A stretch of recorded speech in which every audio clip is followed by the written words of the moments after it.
What's happening, everyone? How is everyone doing today? So, on the screen, we have the Chilaquiles Rojas. They made them in a red sauce this time. I normally done them in a verde, but I couldn't find any good tomatillas. So, we went with the Rojas, the spicy red sauce. Couple eggs on top, some gordita cheese. There was a little bit of corn. Corn wasn't that good, but hey, it's hard to beat street corn. So we went with it. But it came out pretty good. I can't complain. How's everybody doing out there? We got 8 people already filtering in. We like to start with breakfast and just kind of hang out for a little bit while you guys are making your way into the room. Happy Meal says, Lucha, thank you for the gifted memberships on Blondie. So, yeah, I gifted last week, I had 5 or 10 members. I can't remember what it was on Blondie's channel because she was kind enough to first to ask my permission to play my video and comment on it, do some commentary, but also to spruik the channel a little bit. And I got some subs out of it, so I thought I would pay back and give some gifted some memberships to some people. Maybe I guess she just got monetized, so good for her. Boston Collector's in the house. Says, good morning, Lucha Medic Mark. Killer breakfast. Happy Sunday to everyone. Yes, breakfast, especially Sunday breakfast. One of my favorite things. It's hard to build. It's hard to beat. Happy Sunday to all, says George. Yes, George. Johnson EDC in the house. It was nice to have Johnson on the show the other night. That was fun. Always good to hear from our good friend in Idaho and his family and dogs and watches and everything that's going on in his life. And one of the coolest golf holes I've ever seen. He showed me before that he's going to go golf that course again. You got to take a boat out to the hole, out to the green. Who doesn't? How is that not good? Good morning, Orko. How are you, sir? Good to see everybody. We got 11 people filtering in so far. And if you don't know how we start this, we start with breakfast. I also showed a couple watches that I miss. So one I missed because it's the JLC. It's in San Antonio at the JLC American Service Center. And they're replacing my class. My class was a little stuck. And I thought it was running a little bit slow, so they're going to do a full movement service. And it's all under warranty, so why not get it done? It's just, you kind of miss it while it's gone, especially because I haven't had it that long.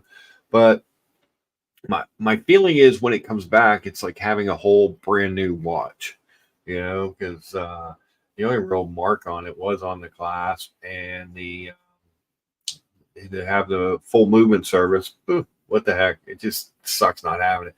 The other one I played was an old video from my Polar, from my Polar Seamaster, which I kind of miss. I sold that one. I kind of missed that one. And I came across that. I was downloading some videos onto the channel. I'm like, I'm gonna throw that one on. I kind of miss that watch. The white Speedmaster with a little bit of red on it was getting so much hype and press. I think it made me miss the Seamaster I had, which I always thought was a good looking piece. Good morning, Goldfinger. They gave me an 8 to 13 week for the service. So I probably won't have it. It's been there about, is it 4 weeks now since I sent it in? So I mean, it's all they sent me back the stuff. They told me what they were going to do. They said it was all covered under warranty, so no charge, so which is great. It's just you miss not having the watch, and it's a watch I really liked, when I got it. It was different. It was funny because when I unboxed it, the night before I unboxed it, Buckley was on Tim's show, and they were talking about JLC, and Buckley's like, no one's ever come on here and unboxed a Polaris. And I'm like, fuck me dead. I'm planning on doing that tomorrow. But upvote, Mr. G's reminding everyone to hit that like button and upvote the stream. Thumbs up. We've got Chris Clues. Just had a few pints in the pub. Sunday dinner is on. It's lucha betting time. Doesn't get better. Thank you, Chris. Thank you. I love doing the Sunday morning show. I love starting with the breakfast and chatting with you guys. We may have a guest come on later. I'm gonna, we were tossing around having Tan come on and talk a little higher end stuff. I like to give you guys some different content every once in a while. We'll drop the link if anybody wants to hop on the panel. You're always welcome. So the rules are, we don't really have a lot of rules here, except for you can't, no hate speech, anything like that. Other than that, you can't spam the chat. Really, the only, I think, 3 people I've had to time out and or ban were just, like Tim and Cam spamming the chat. In the time I've been here, there's no wrenches because I just kind of control it myself. Although it's funny, every time I go into the chat on a different show, they just give me a wrench, which is weird. I guess they feel they can trust me with it. I guess that's nice, but never really watched an Archie stream, so I watched one last night for a little bit of it, and made an old comment. Boom, got a wrench. Go over to the Horology Dungeon, thank them for spruiking the channel. Boom, got a wrench. Go over to Blondie's. Boom, got a wrench.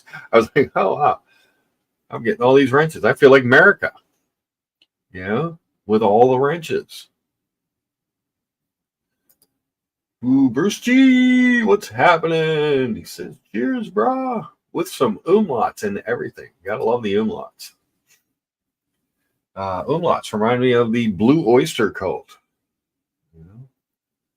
Great band. Very, very, very good stuff. Lucha betting time. Out here starting a mechanic garage with all these wrenches. I know, seriously. I've never asked one. I never had one on Tim's show. I had one on the community because I ran so many of those streams, I think. And I think that was Mathis. But I've never asked for a wrench. I never wanted to be responsible for timing people out and stuff like that. But people seem to think it's okay to give me a wrench. I don't know.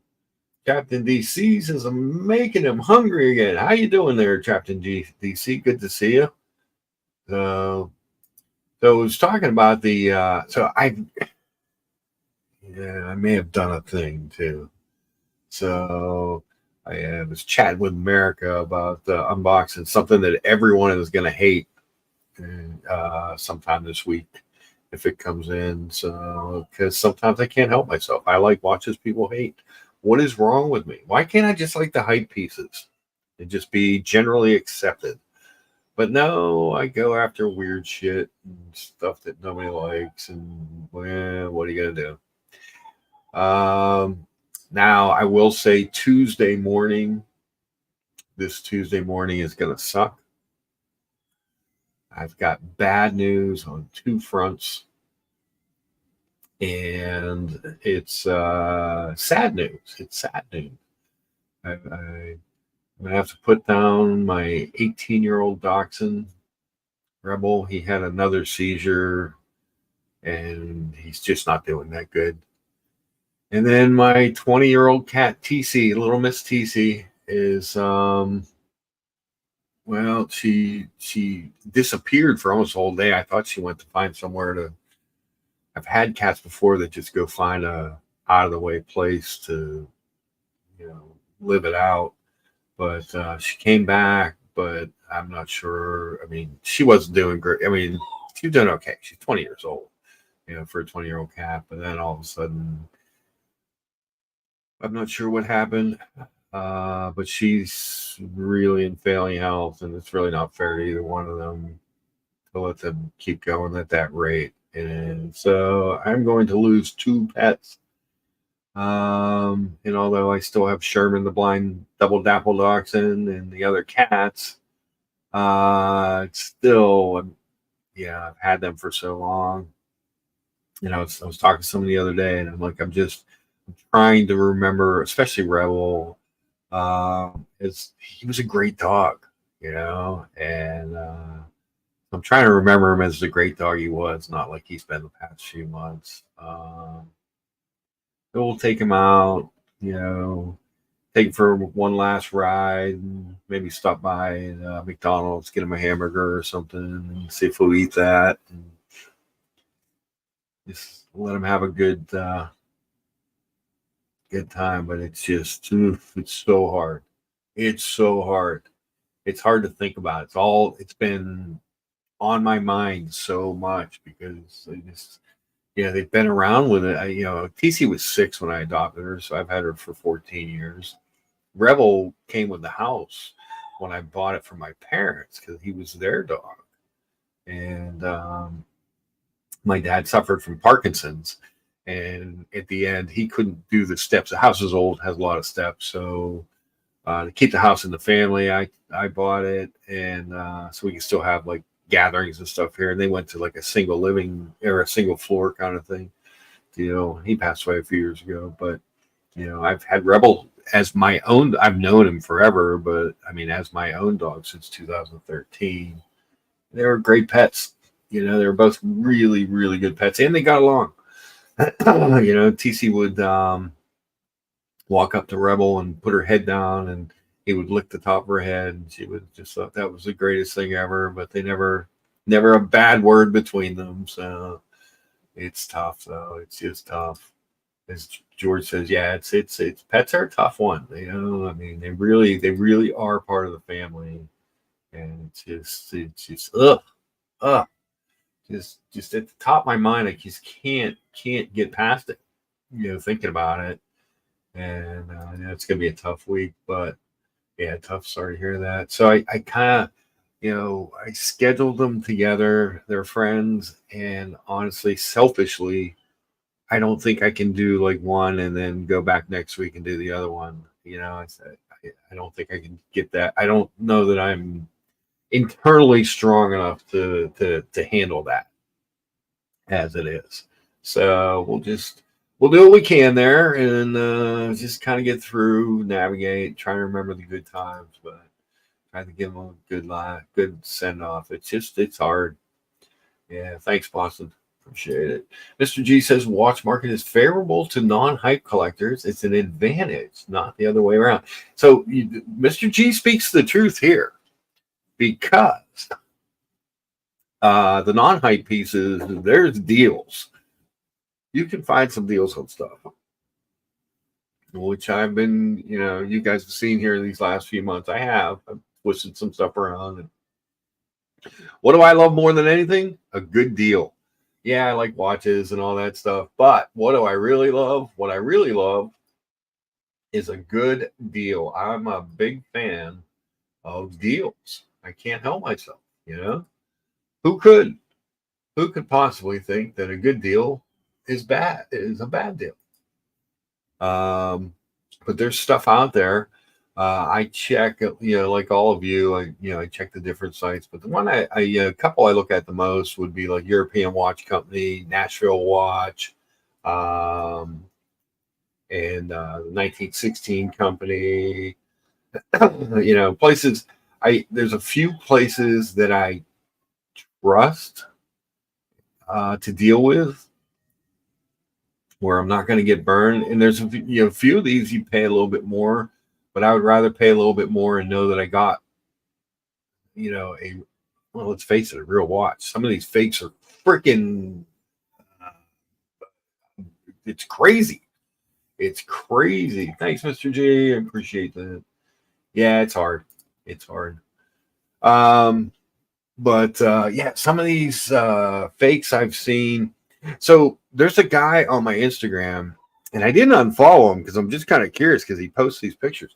I thought he was just a watch guy. I can't even remember what his name is. He just pops up in like the news thing every once in a while. And it turns out they're selling fakes out of either China, Hong Kong. I'm not even sure where, but They look amazing. He like posts little like 10-second videos of them. So I just thought he was a watch collector. No, this guy's selling fake watches, and they look, at a cursory look, they look really good. And I'm like, oh, that's just scary. For a guy like me, that's really scary. Because they're not just faking hype watches.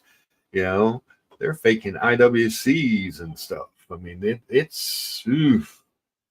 Rad Time, good to see you, dear friend Rad Time from Hong Kong. So yeah, you really have to be careful. So there's a few places I trust and that I've done business with and that I feel good about doing business with. So I'm gonna stick to the places that and that's one of the things with the community. So you're the colony now, but when you find if you find something online and you're curious, but you can reach out to people, and they're really good about helping. Whether it be look at the timepiece itself, looking at the company, finding out if anybody's ever dealt with them, what kind of experience they've had. I mean, that's a big advantage because you just don't know, and it's scary out there. It's really scary. Like I said, I this guy posts stuff that I'm just like, what? And he's not just doing like Rolexes and Pateks and APs. They're doing IWCs and Omegas and stuff like stuff you wouldn't think that they would be making fakes of. They are. I've never sent he put the thing on there like if you want a price list or something. I never really did that, but it's it makes you wonder. Makes you do your due diligence when buying a used piece, because there are, I mean, there's some of those look really good. I don't know what they look like in person. I'd never buy one, because I never really understood why people buy them. Because for two reasons. First, if if somebody attacks you and robs you for a watch and it's a fake watch, now you're getting, putting yourself in mortal danger over a counterfeit watch. Well, that makes no sense to me. And the other part is, I wouldn't feel good about it. I would feel like everybody was judging. People judge my watches anyways because they hate them. They hate the watches that I buy, which I'm good with that part. But if they were judging it because, like, is it real? Would I feel good about that? Would you feel? I wouldn't feel good about that. Obviously I'm not the biggest spender in the watch world, but I spend. It's just I don't spend big. I mean, I guess I could consolidate and spend big, but what are you gonna do? Orca says the counterfeits are getting out of control. It's become a big issue in the guitar world too. Interesting. Yeah, I would assume in a lot of worlds, anything collectible. So if you have something that's collectible, or if you have something that's worth a lot of money and that people want, I guess if you can make something for a couple $100 and sell it for I don't know. I wouldn't feel good. I would feel horrible. I would feel like a fake. If I ever came on here wearing like a Nautilus or an Aquanaut, you can be sure it's fake, because normally I come on here wearing stuff like we have on today, the Legend Diver, stuff, or a Zenith or a JLC, or I mean, like stuff like that. That's Omegas and IWCs. That's my speed. Now, I did show the video of at the beginning of the show of my old Polar Seamaster 300M, and I kind of missed that one. Should I investigate looking at another one? There's one I can get a really good deal. Rad Times. It's not really the beads of race. It's the mesh. And what's really nice about this watch and the mesh on this watch is it's got a fold over. It's got dual pushers to release it. It's actually even got a little perlage in there, so it's kind of cool. Kind of a cool watch in that way. It's not an expensive watch. It's not even the, near the top even of what I spent, but it's a good watch. They make it in different colors, different sizes, different stuff. I want to see them come out with a 42 with it in that new dial. I think that would be cool. I love the new dial. Orca says the Milanese. Yes, the Milanese bracelets are great. Yeah, I'm a big fan of these bracelets. I think they look good. And what are you gonna do? What do you guys? What's on everyone's mind? Aside from my depressing pet talk and my amazing breakfast, Rose Paul says that 90% of my audience looks at my breakfast on a Sunday morning and goes, "Fuck that guy." I believe is what he said the other day. I'm here eating cold pizza and drinking coffee. But it's you flex what you got. I can't win a watch flex. I'll never win an elevator war, but I can hold my own in a breakfast war. I can make some breakfast. So that's always a good thing. Why don't we head on over? I'm going to head on over to.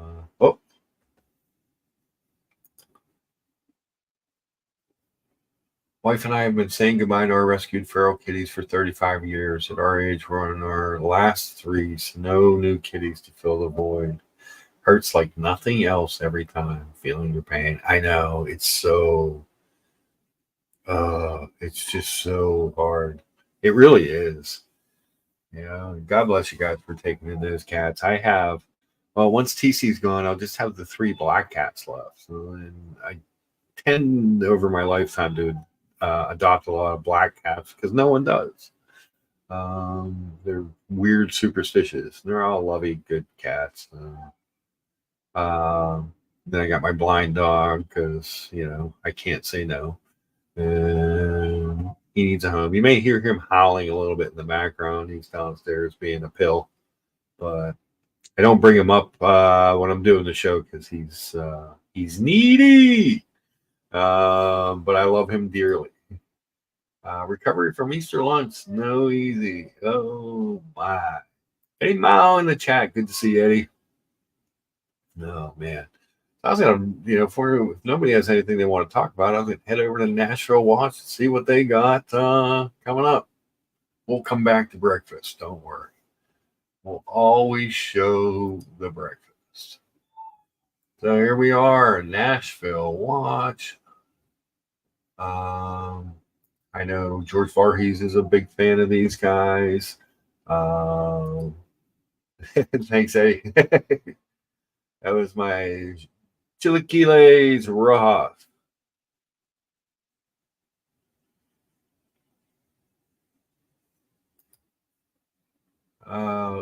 Thanks, Rad. It's Tuesday morning, Rad time, and my 20-year-old cat as well. So it's going to be 2. It's a tough deal.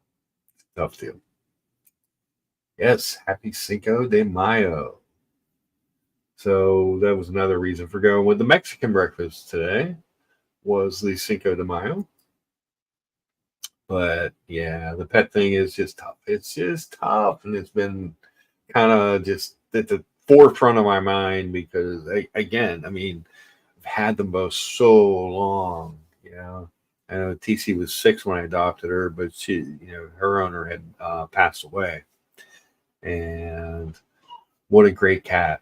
To live to be 20 years old as a cat, and to have she had that brief moment where she was at the Animal Rescue League for a little bit until I got her. But other than that, you talk about a cat that just has had a good happy life, a loving home and other pets, and she's just a great cat. So, and then Rebel, he's an 18-year-old dog It's hard. It's hard to be an 18-year-old dog. Kudos to him for pulling that off, and never really having any kind of health issue until the end.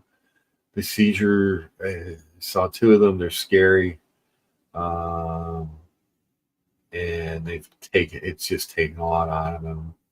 So we'll make sure he has a good last couple days because he's been a great dog, and he deserves it, and he deserves to be remembered as the great dog he was, not the shell of himself he's been the last couple of months.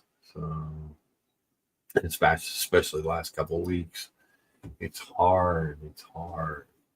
So let's see what's going on here. What do you guys think of? This watch does not get talked about a lot. I know it's expensive and it's white gold, but the white gold Pepsi with the blue dial. I love the blue dial. So I'm not even gonna lie about it. I think the blue dial is the way to go with that watch. If they did it in a stainless, does anybody in the community own this watch? I see a lot of meteorites. See a lot of stainless steel. I don't think I've seen a lot of many people show this watch. But I always thought that the blue dial really fit better with the Pepsi bezel than a black dial. Meteorite dial is amazing on the watch. Don't get me wrong.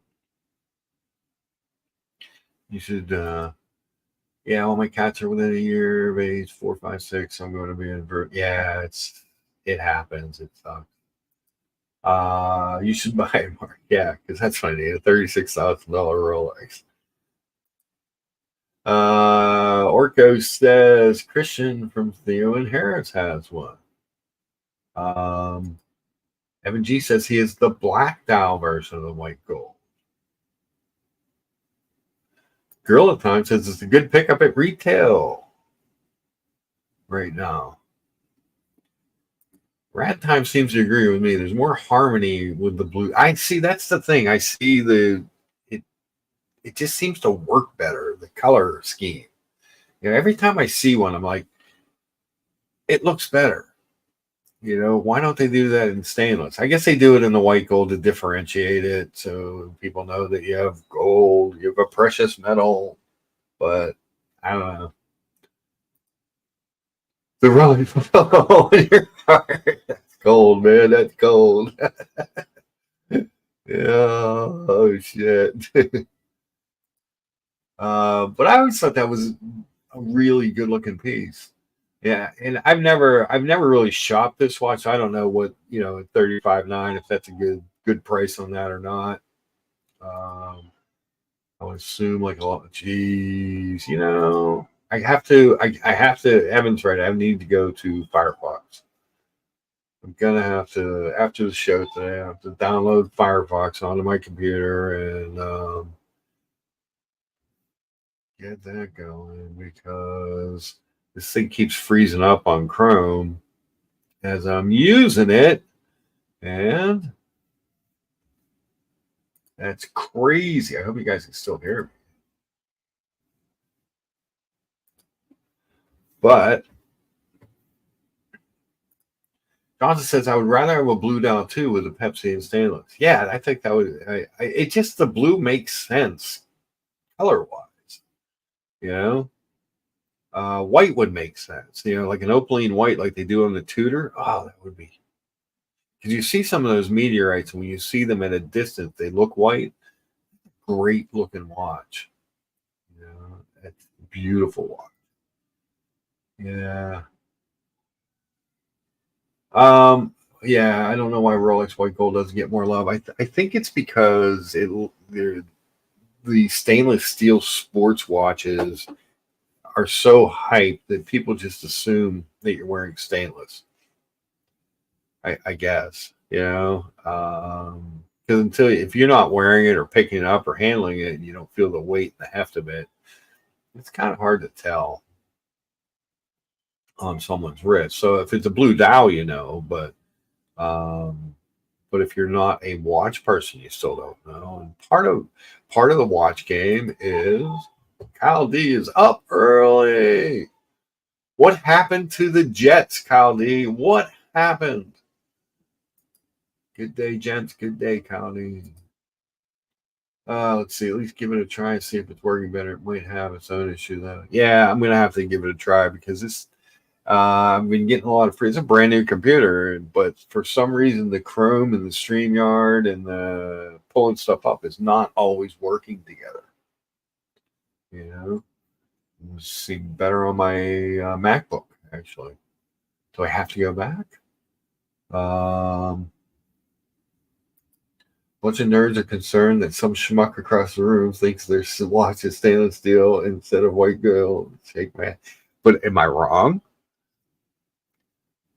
You know, if you have gold, you want people to know it's gold.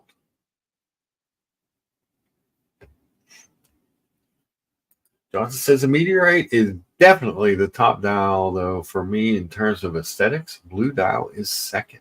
Yeah.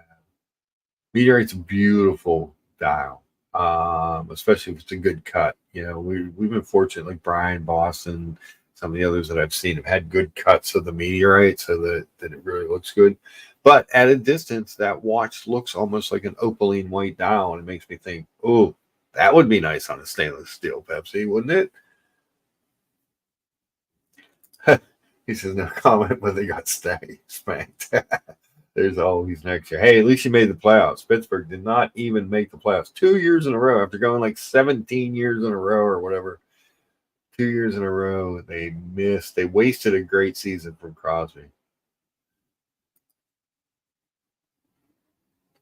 Yeah, the meteorite's definitely the most beautiful piece, but what are you gonna do?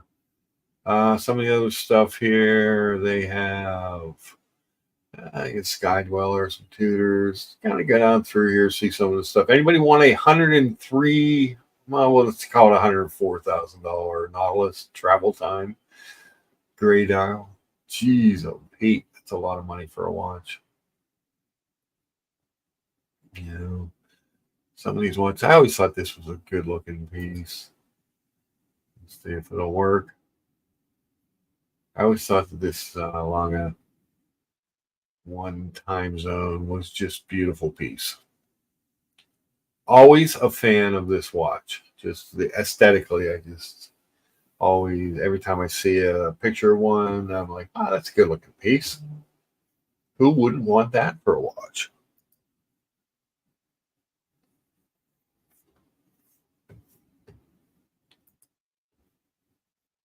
Watch someone says, isn't this the perk of it being white gold? You fly under the radar. Imagine the look of the schmuck when he asks to try it on and has that moment of realization when the weight is in his hands.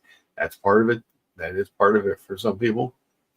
But the watch community in general is a very flexy community. They like to flex. So I'm assuming that's why you can only get the blue dial on the white gold Pepsi. So that people know. If you know, you know. BW knows. Good morning, sir. Always good to see BW.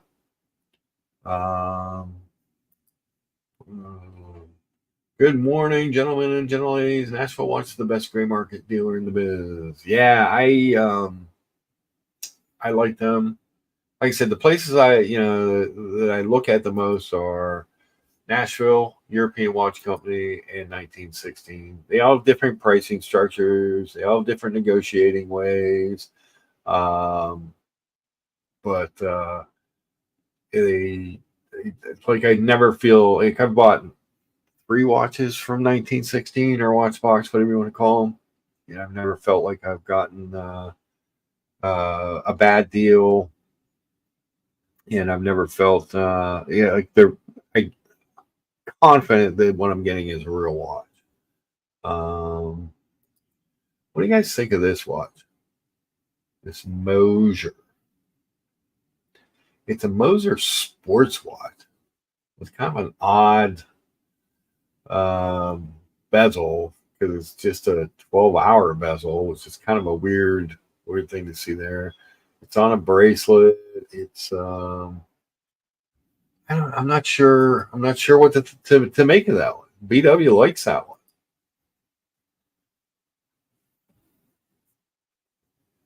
BW is a fan of the Mosier Sport Watch. So this is the Pioneer Center Seconds limited edition green dial. I mean the dials. I mean obviously their dials are just kick ass. Oh God, here we go. Really? You know, freeze on me again. Yeah. There are definitely frustrations with the Chrome. So I'm gonna try the Firefox. So next week, oh guys, while you're here and listening, we got 26 people in the room. Let's remember to hit the upvote button, please, and thank you. But next week, it'll be a little bit shorter show because I get to stop over mom's after the show because it's Mother's Day. I kind of forgot almost. Bad son that I am. And then I'm driving out to Philadelphia in the afternoon to meet up with with the G's, Evan G and Mr. G, and maybe Double D, and I think OC is going to come to dinner, and maybe Tony and whoever else happens to be around. We'll try and do, depending on what they allow. While Evan and I are walking around, we might do maybe record or do a little bit of Gonzo at some watch venues if we're allowed to, and we'll get you some highlights from dinner while we're out there. We'll probably stream that over to the Colony channel. I do have keys there, so I do have that sort of ability to do that. Might be better to, you know. I think it's important that people see that the community is more than just people and behind avatars and keyboards. That people actually meet, actually get together, and they're real people. I think because part of what makes the watch collecting base special is getting to see people, getting to see their pieces, talking about stuff, and it's supposed to be a real community. I mean, there's a lot of places to go for drama and stuff, in the world. And that's all great. Sometimes can be fun, but at the end of the day, we're all real people. So we should be, putting that message out there. And the message I left for the Horology Dungeon people the other day, real quick. Let me get a sip of coffee.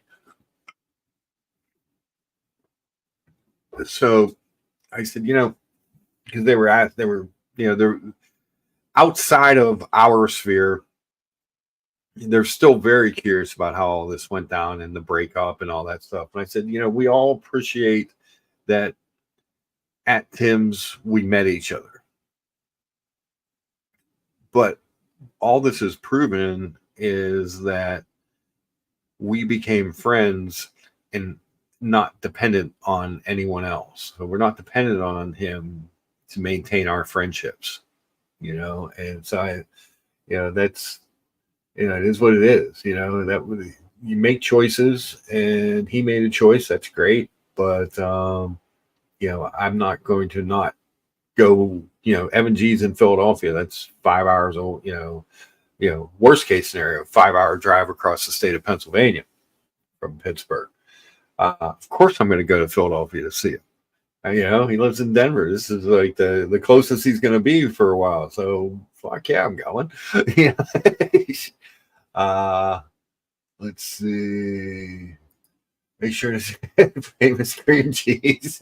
Milk says yes. We will stop by the famous cream cheese factory, of course. Watch out for Boston. He a real G. Yes. If they don't let you stream inside Watchbox, hit them with the "Do you know who my father is?" Exactly. Yeah, we got an appointment. Since I bought a few watches at Watchbox, I've got. It offered me a tour before, so we're gonna go. We're gonna head over and I scheduled that, so that'll be interesting. And what's going on? Kino Pravda's in the house. Good morning, Lucha and the gang. Happy Sunday. Yes. Watch someone says, "You're so right, Mark. I went to my first Red Bar in April, and it was awesome." Yeah, it's nice to get together with people who like watches. It's a weird hobby. It's a small space. I always say that it's a small. We think of it as like this giant, because we obsess over watches and we love watches. We love to watch content, and it's not a real big community of people. So when you get a chance to meet people who are into it, it's fun. And when you get to know people that you like. Evan G's hilarious. I love, and smart. I love talking with him. Mr. G, maybe the nicest guy in the universe. Double D was what a good guy, good gentleman. And OC was great. I'm hoping Tony, maybe a couple other people show up. That would be nice. It would be good. It would be good. George Varhey says, everybody here are grown men and women. No one tells me where or whom I can talk with or what. Yeah, exactly. Or what channels I can support. Yeah, I mean, that's not cool at all. And what do we want to be? We want to be a bunch of Fonzies. And what was Fonzie? He was cool. We want to be cool. Yeah, absolutely. Yeah, I'm looking forward to it. I'm looking forward to going to Goldberg, and then at there's that giant mall in King of Prussia, and I know that there was a Booker there, an Omega boutique, Breitling, Tag, maybe something else that I'm forgetting, but there was a lot of things to look at over there too. So it's fun to go out and check out watches and have a good time and BS with people, and who doesn't love that?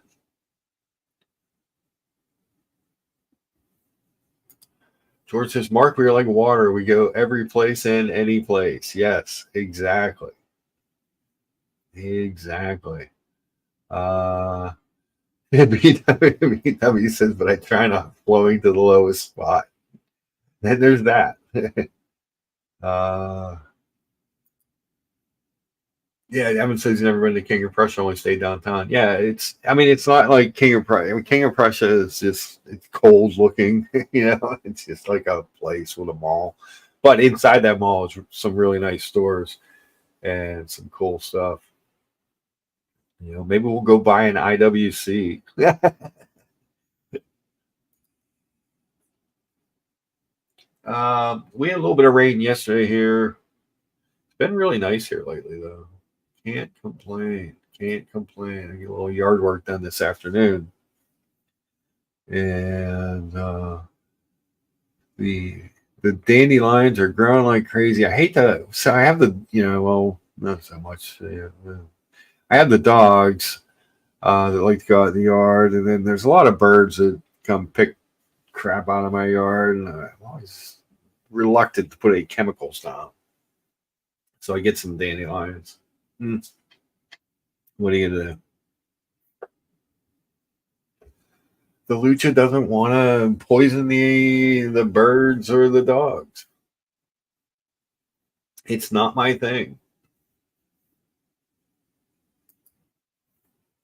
So, anyways, at Nashville, looks like they got a couple of the sprites, one Jubilee and one on Oyster. Sermon,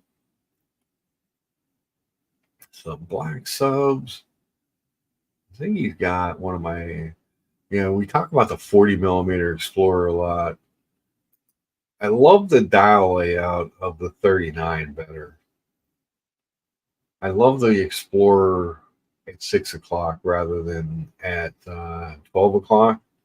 The Rolex Oyster Perpetual with the crown and the triangle, it takes up a lot of space up top. When you put that Explorer up there, it really seems to like jammed in there or something. Whereas with the Explorer's Pro chronometer, officially certified at the bottom, I think to me that's a better look. Because it's a dial layout that I like. But what are you gonna do? Make a salad. I've been eating a salad every day here lately for a couple of weeks, at least either dinner or lunch. Trying to have a salad almost every day. Trying to get some greens and some roughage in.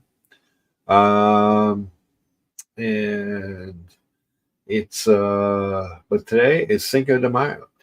So because it's Cinco de Mayo, for those of you just joining us, I made a little Mexican breakfast, a little chilaquiles rojas. In case anyone was curious.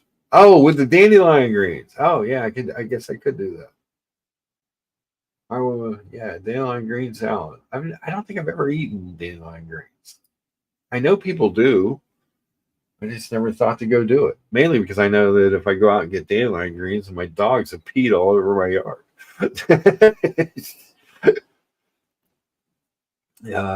My watch channel says the Explorer is just about the perfect watch. It's a good looking piece. It's a classic. Um, it really is. It's hard to beat. That's, I mean, the true reality of that watch is it's just gorgeous. I just wish the 40 had the same dial layout as the 39. BW says dandelion greens, it's like arugula. So it has that kind of peppery after bite to it, like you get from arugula. Someone was just telling me the other day they did not like arugula. I'm like, I don't want a plate of arugula, but if I have a salad and there's arugula in it, or if I make a salad, I put a little bit of arugula in it. Those are kind of special bites. Get that little bit of stuff in there.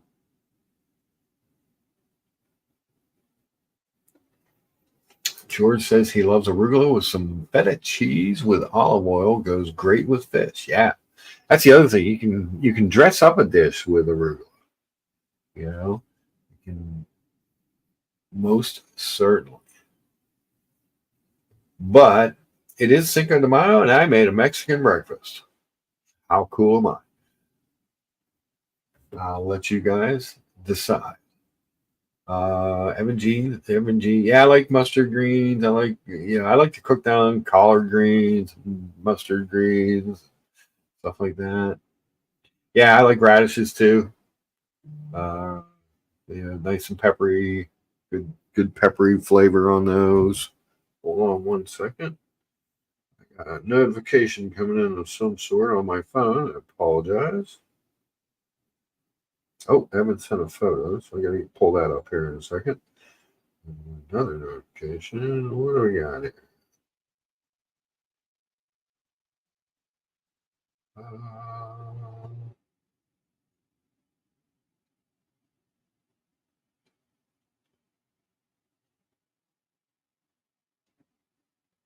Uh, weird. Weird messages. I mean, the shrimp festival is here this weekend. I'm staying in the house all day. um, I like shrimp in moderation. There are people that go nuts over shrimp. At least shellfish in general, people go nuts over. In moderation, it's okay. But it's not like shrimp has like a super distinct flavor if you don't do something to make it flavorful. If that makes sense to anybody out there in the world. Grill of Time disagrees. He's a big shrimp fan. No, I'm a big fan of that dial. Why don't they do that on the 40? You know, you would think that they would find a way.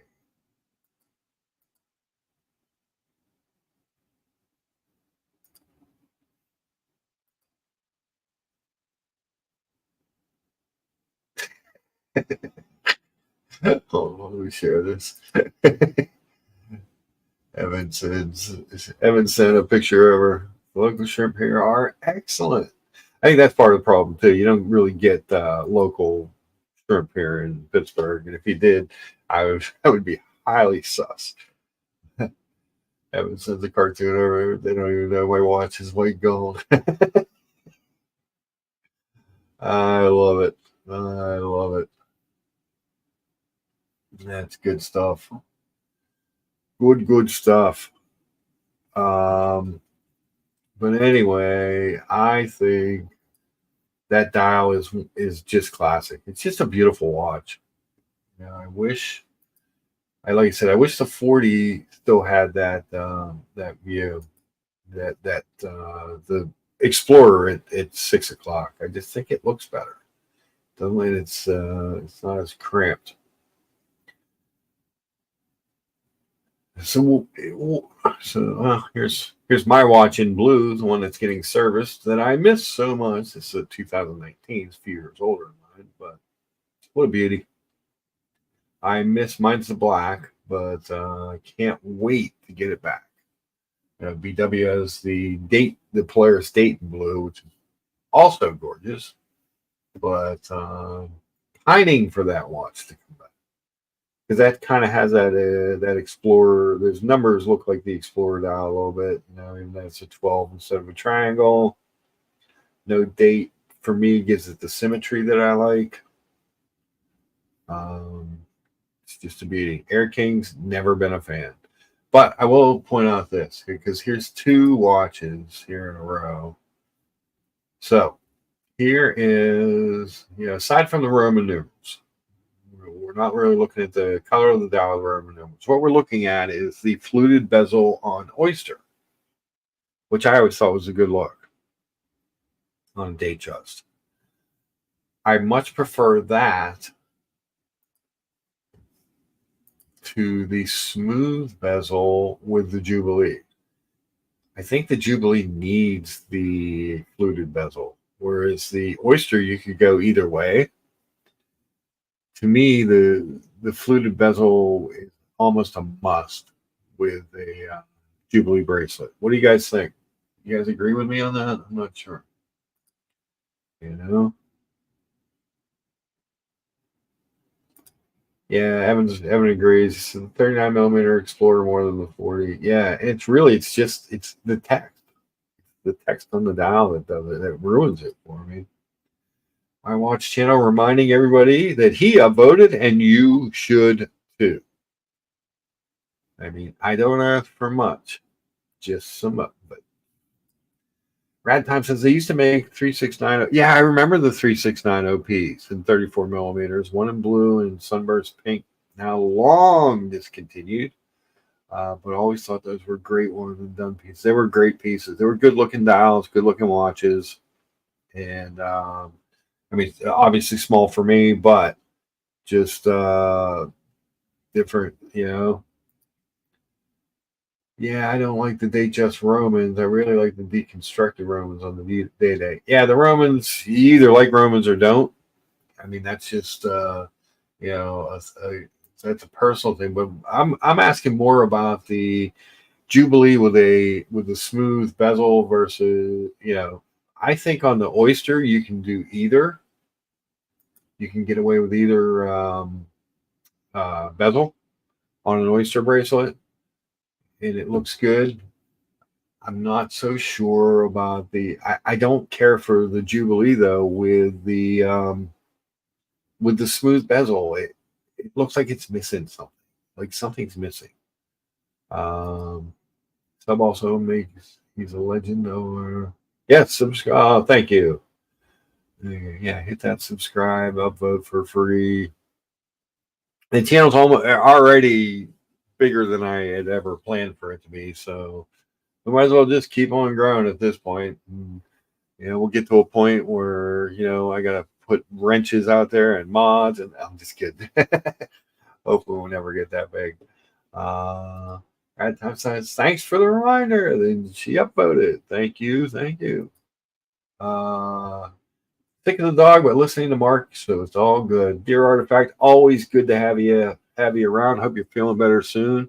You're not a Leafs fan, you're a Canadiens fan, so last night did not affect you horribly.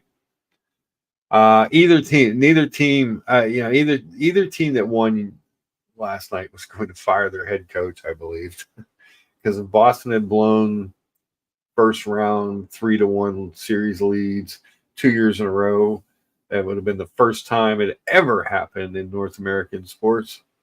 And the Leafs, they're just too talented to be leaving in the first round every year.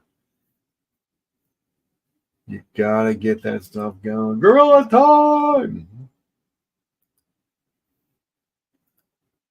That's good. I do have the link pinned at the top, but I'm going to drop it again in case somebody wants to hop on the panel.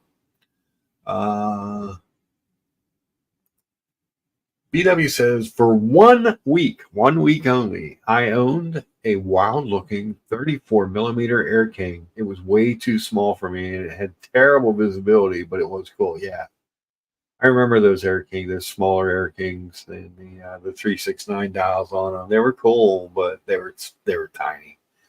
Yeah. I mean, 39 is kind of my minimum, and even 39 is a bit small. And 39 is dress watch size for me, EW is sending a pic.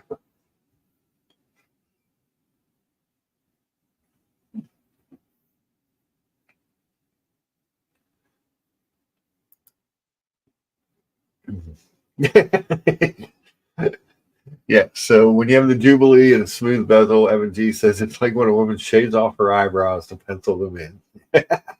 That's hilarious. DA, no, bro, what's wrong, mate? Yeah, girl is just getting healthy. DC upvoted. Thank you. The artifact says, I have young kids, so being sick is just a reality of my existence for the next couple of years. I'll be fine. Just a bad cold. Yeah, they do bring everything. They do bring everything home. Mark, I believe in 2014, the LA Kings came back from a 3-0 hole versus the number one Sharks. Yeah, I think they did. Yeah, I believe you are correct. Sharks have had some hard luck, including losing the 2016 Stanley Cup Finals to my Pittsburgh Penguins. They lost in 6 games. Mark, I don't know how people can tolerate being Maple Leaf fans. All that team does is underperform in the playoffs. They really do. Every year. And what makes it better/worse is that they're the most obnoxious fan base in the NHL.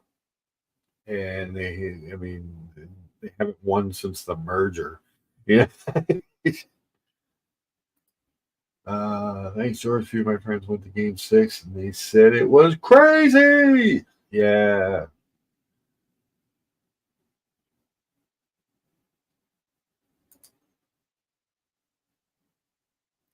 Lucha's dislike of the Jubilee and smooth bezel. The Joe Biden says it's not. It just doesn't look. It looks like they didn't finish it. Like, yeah, we made a watch, but we just didn't finish the end of it. What are you gonna do? Koala says, "What do you think of Ovi?" So obviously there's a huge rivalry between the Capitals and Penguins, but I respect Ovi. I respect what he's done. I respect him and Crosby so much because Crosby's amassed so many points and had to deal with that serious concussion issue. Ovi scored so many goals in a really a down time for scoring. It's not and then you see Matthews scoring 69 goals this year. I mean, it's not like the wild 80s when people were setting all these records. This isn't the best time for scoring in the NHL, and these guys are really doing it. But I have a lot of respect for Ovi's game. I mean, I hate him because he's a Capital, but I love watching him play over the years. He played a big game, for a scorer. He's a big, tough guy. Not a fighter, but I mean, he hit and played with a little bit of an edge, and he scored a ton of goals. He did finally get a Stanley Cup. I mean, if I had to pick him or Crosby, I would pick Crosby because I think Crosby plays a much more complete game, but and is a better leader. I think the three Stanley Cups, the Olympic gold medals, the World Championships, the World Cup of Hockey, you saw all that. But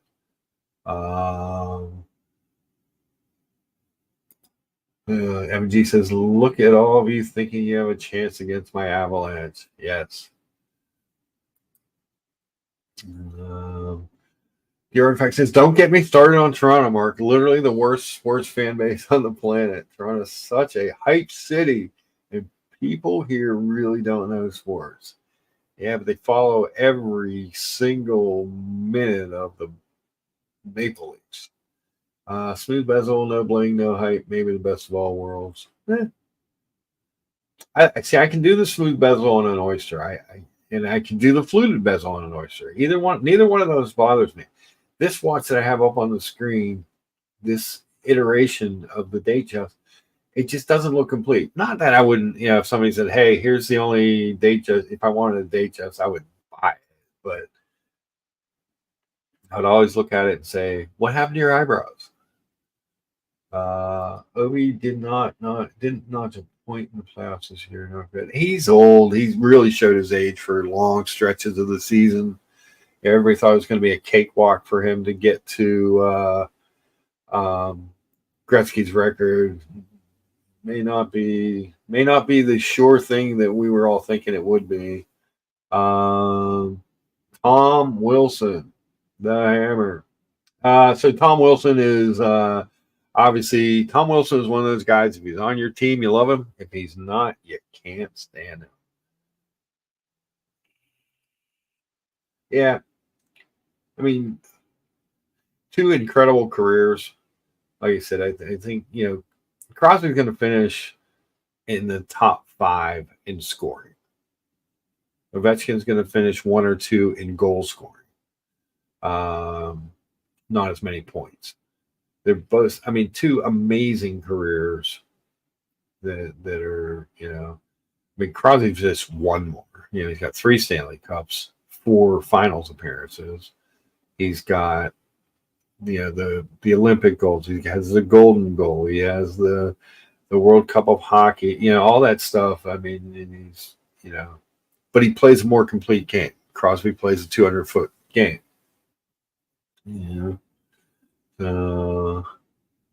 It's a good thing. Dear Artifact, just true with the 18 Stanley Cup champs. Yes, Washington was they got over that hurdle. Crosby's a good dude. That camp he runs the camp is just so admirable. He's a good team lead. Yeah, he is. He's and he's a good ambassador for the game. He never says, you never worry about Crosby saying the wrong thing or, doing the wrong thing. I felt bad because probably his best season was the concussions. He was a smoking start that year, and he got that he missed so much time with the concussion. He has all those points. He's probably going to play. He's probably played 200-300 less games. Probably somewhere around 200 less games, I would think, than Ovechkin at this point. Even though their first years were the same. But they play a different game. You know what I mean? So it's hard to say. No news is good news. Looking Glass. No news is good news right now. It's hard. It's hard to see him get older and retire. And like I said, Ovechkin for long stretches this year looked kind of like he did in the playoffs, where he wasn't there. They kind of came back and hit his stride a little bit towards the end of the year and put up a few goals and stuff. But whereas I think going into this season, we thought him breaking Gretzky's record was a shoe-in. Do I think he can still do it? Yeah. Do I think he can do it next year? No. But how many, obviously Washington will let him stay as long as he wants, But is that good for the team long term? I even saw an article the other day where Ovechkin was saying that Tom Wilson should be the next captain, which makes me wonder how long he's thinking of sticking around. Dear Artifacts says, I'm using a fluted bezel Jubilee bracelet, date just guy, but recently I've been considering the smooth bezel oyster bracelet, silver dial date just. Really nice, super underrated. Yeah, so like I said, the I love the oyster bracelet. I mean, Jubilee is a great bracelet. Don't get me wrong, but oyster bracelet is classic. Nothing fits like an oyster bracelet. Nothing looks like an oyster bracelet. Everybody tries to make one. Nobody gets it right. It's just a classic. But what I love about the oyster is your options are open for the bezel. The Penguins do indeed need a new coach. They just fired Todd Reardon, who was running the lackluster power play.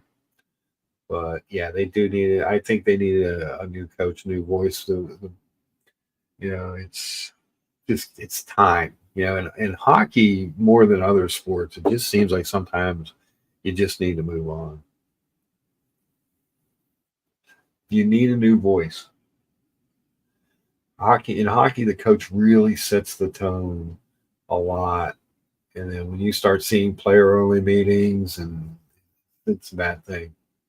And a great coach is not. You can be a great coach and not be good for the team.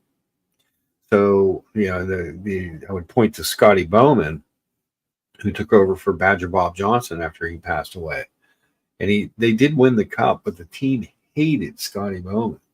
And he was there another year or two. They played well under him, but there was just friction all the time with the way the team was. So they had to move on. Kung Fu icon. George, what's happening? Mark, I'm here to support you. And I know you're a bit down, but I went through the same thing with my family cat, and we live with their memories. And you're a good dude. Just remember them, and I think you'll be fine, brother. I appreciate it. It's just so sad, Look, we had a cat for 18 years. Yeah. And the kids were going nutty, crying. It's this gorilla, and it's just horrible. They become family, and I get you. Just have the memories, and you'll be fine. I know it's easier said than done, but it's hard. It's hard. But listen, I come to cheer you up. I didn't come here to talk about watches. Perfect. I come here to talk about the Tyson fight coming up. Okay. And what are your feelings? I've been talking to Looking Glass as well about this. Okay. And that guy is gonna get his ass whipped by Tyson. You think? Even with the age difference? Mike is like a old G and killer. I mean, he's got that in him. I think Jake Paul is gonna get a rude awakening if it's a serious one. Would you like to be punched in the face by Mike Tyson? Well, that's the thing. Can he get through a couple rounds is my thing. Because if you can get past 3 rounds without getting knocked out by Mike Tyson, let's face it, he's old. Yeah, but he's old. But this is Mike Tyson. If he lands one, I can't imagine that's fun even at his age. That guy can punch. I just think Mike's gonna be in and out. Wham bam, thank you, man. And I don't think he's really reviewed the situation properly. I wouldn't like to be getting punched by Mike Tyson at whatever age. It's a tough deal. It is a tough deal. Speaking of tough deals, username Mickey. What's up, Mickey? What's up, guys? How you doing? Coming to the greatest Sunday show ever. Hold on, I made a rookie mistake. I got it playing in the background. Hey, Mickey. Hey, what's going on, girl? I'm good. How's yourself? Good. I was calling on to because I didn't know you went on this early. I haven't been watching any other. I don't want to be. I just hit a wall, so I haven't been watching anything. But so I miss it. And full disclosure, your Lucha Betic, Looking Glass and I started this. a stream because I didn't think anyone did a Sunday morning, but we're going to start doing one on Rumble. That's going to be literally anything but watches. So like, there you go. Guns, everyday carry. We talked about freaking sausage today, knives, so, but I want to make sure. What time are you guys running that? Well, I don't know. We're going to decide. And what was funny was Johnson EDC was on with us yesterday on our, like, we kind of tested it. Yeah. And this, we were on the show and he was dealing with his boys. He's like, "You're Rebel streaming Lucha." And we're like, "Oh shit." Even though it's on Rumble, completely different platform. I'm not talking about, we completely killed the stream because like we don't, there's lots of time in the day for. I appreciate that. I mean, no problem. Now look at our high point, because it was unlisted and no one knew about it. We only had 11 viewers, but at the same time, we didn't want to. We don't want any. There's enough drama. You guys are fine. I get Rebel streamed late in my show every.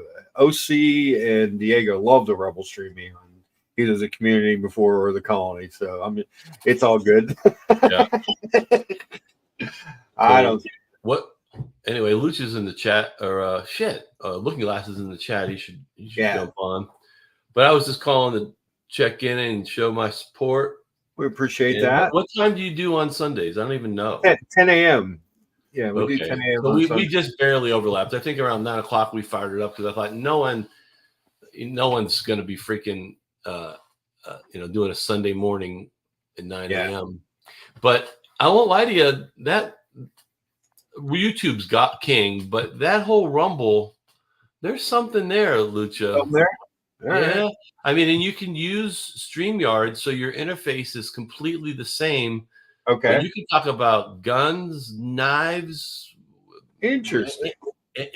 Rumble is the whole claim to the Wild West. Well, it's freedom of speech is what their claim is, so it's what YouTube used to be, right, Mickey? In the early days. Without question, yeah. That's when Andrew Tate got kicked off. He went over there and they offered him shares and stuff to yeah, and I think like Joe Rogan's there now, and like some of the, there's a lot of people. Yeah. It does seem to be more and more rules on the YouTube, Yeah. Anywho, what did I interrupt? We're talking about Mike Tyson kicking Jake Paul's ass in the second round with an uppercut and KOing me. What's your view?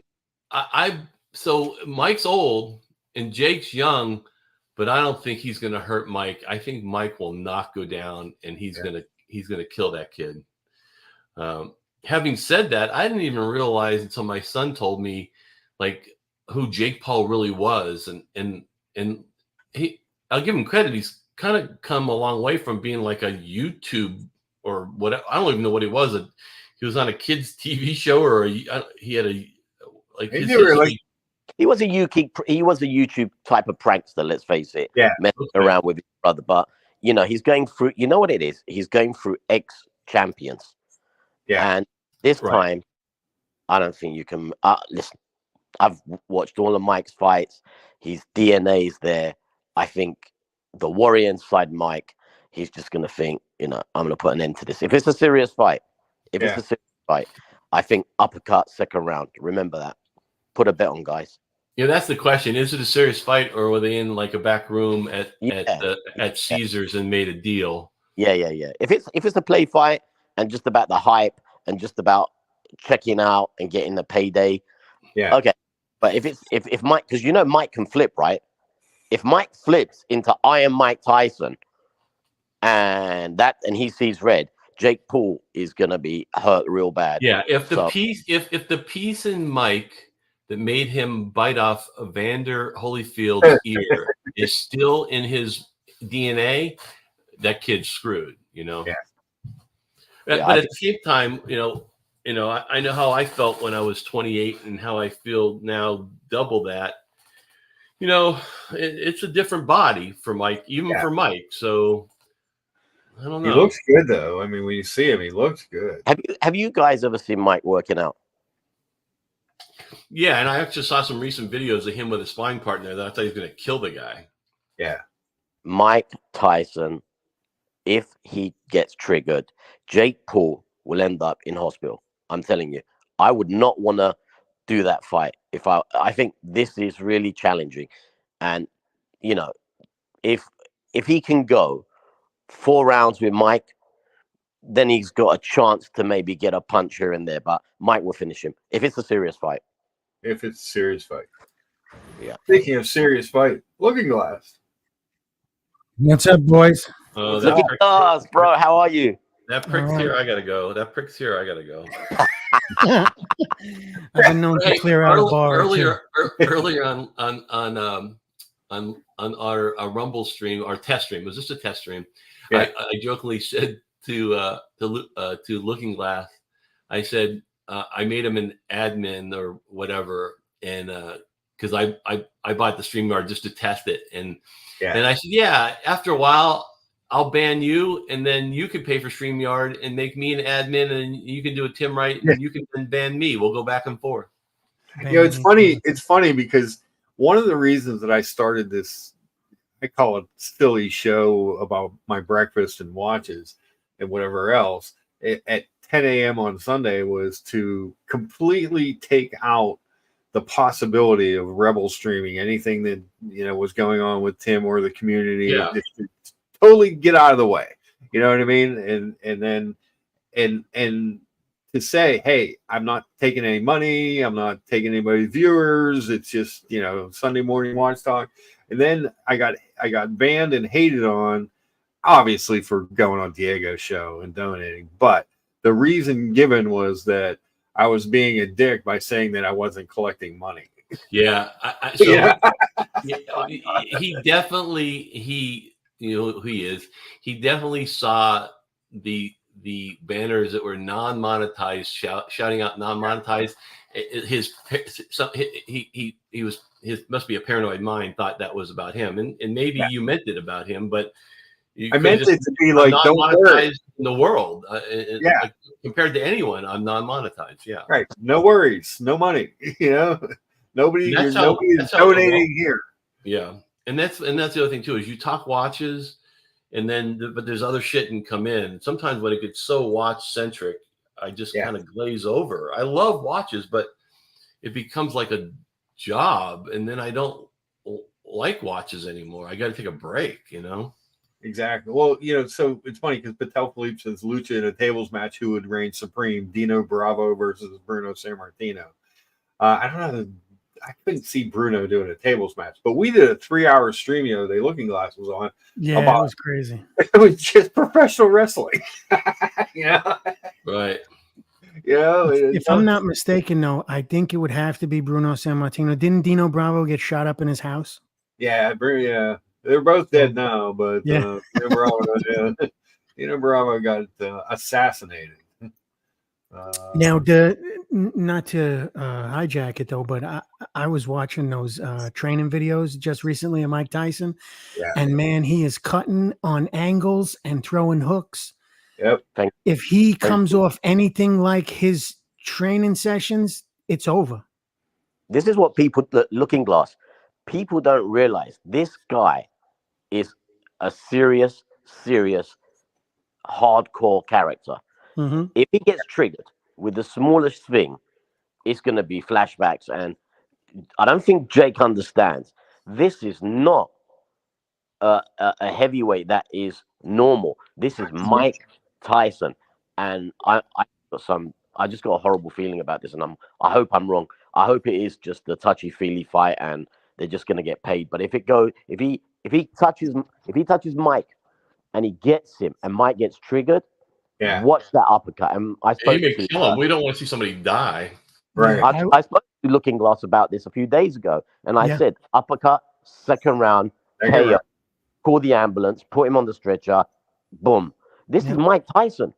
He's an animal. Yeah. To that point, now here's a juxtaposition. Pull up. Not you don't have to. I'm just saying, when anybody gets free time, look at Jake Paul's training sessions. Yeah. He's 1000% flat-footed. Ah, so Mike Tyson is cutting on angles, throwing punches on angles, and this guy's flat-footed with his sparring partner. Well, as long as Iron Mike Tyson shows up and not Iron Mike Sharp, pretty good, enjoyable show. Evan G said Paul Brothers started on Vine, which was that Evan G is right. I couldn't think of it. It was Vine. Yeah. That's right. Similar to TikTok. Elon Musk tweeted the other day, "Should I bring back Vine?" Because I think maybe he owns it or could own it for pennies. Yeah, and everyone was like, "Yeah, bring it back." I don't even remember. Vine was just like short video clips, right? Yeah, it was kind of like short TikToks, right? Like it was a pre-TikTok. TikToks can be longer or shorter, but this was like, I think Vine was like all short form video. I've never downloaded TikTok, and I'm not paranoid, but I just heard some things about the crazy Chinese, and so I'm like, yeah, I don't need that. The Chinese, I like their food, just not their video platforms. Yeah, just not their spyware. Just not their spyware. We all like their food. What's that, George? We all like their food. You know, their food is and then you like it again 15 minutes later. I like their women as well. So you mustn't disrespect. You know, we got to include their women are fantastic ladies. Oh, they're beautiful women. Yeah, absolutely. So if you guys, there's a topic. Have you guys been to China? I used to go 4 times a year. I know. Yeah, for 3 or 4 years I had to go, and I've only been there 4 times. But the thing I'll say is, until you go, you have no idea how beautiful Chinese women could be, and there are so many different kinds. That sounds like a not racist, but like there's faces that I saw that like this made me stop in the street going, oh, it's just the most beautiful face I ever saw. And then like tall ones, and like when you're there, you get to see like just not whatever shows up in your local hometown. You see the whole country. Yeah, just beautiful. Well, part of the problem is that we're so I don't want to say secluded. They were so secluded from the Western world for so long that all we had were kind of like what we knew and the stereotypes. But when you get into the real nuts and bolts of the population, you're like, wow. I had to go at one time from a city called Hangzhou, which is south of Singapore, south of what's the big airport? There's only one big airport you fly into. It doesn't matter. We drove 11 hours in a van into the country, and that's when you completely, your view of China changes like dramatically. This is a portion of the show where Mickey tells us he worked for the CIA. In a van? You drove into the country in a van. Mickey, if you really liked those Chinese ladies, it'll blow your mind when you go to Taiwan. When you go to Taiwan and you can go on a boat, it will blow your mind. Those Taiwanese girls are hidden treasures. Amazing. I got to go on the subject of ladies because I'm going to get my ass kicked. But wish you all a great Sunday morning, and nice speaking to you. Take care. George, before you go, you're picking Tyson, right? Listen, I'm putting money on that fight, and I'm not a betting man. I'm putting money on the second round KO. I'm putting $1,000 on it. I suspect Jake Paul's going to get enough money to buy like a wheelchair with a CD player in it and a whole bunch of things. Look, before I just want to say the audacity, the actual mental state of mind that he feels he's got a chance with Mike is like me going up against Mike. But at the end of the day, he's got to understand the life Mike's had, the shit he's gone through. If he pisses him off, I don't know what to say, and it's just going to be interesting looking glass. But hey, we'll see on the night. Check out that Canelo Alvarez fight. Did you see that one yesterday? Yeah, that's interesting. That uppercut almost took that guy out of his boots. That's what I'm saying, and that's what I'm saying. Look, I'm an ex-boxer from many years ago, and listen to me. When you get that uppercut coming, and all you're going to remember is the lady's bra size in the hospital. That's what's going to happen to that guy, because people Mike's 60 years old, whatever, but this is Mike. This isn't like George Foreman. This is Mike Tyson, and he can fight. Guys, I got to run. Be well. Take care. All right, George. Bye. Later, George. Later. So Buckley says he hopes Mike Tyson destroys him, but I want to go back. Rad Time had an interesting comment because I kind of remember this. Joe Rogan interview. Rogan asked Tyson what his training routine was like. He said he stopped boxing altogether. This is back a while back, but altogether because he didn't want to awaken the beast. It was haunting.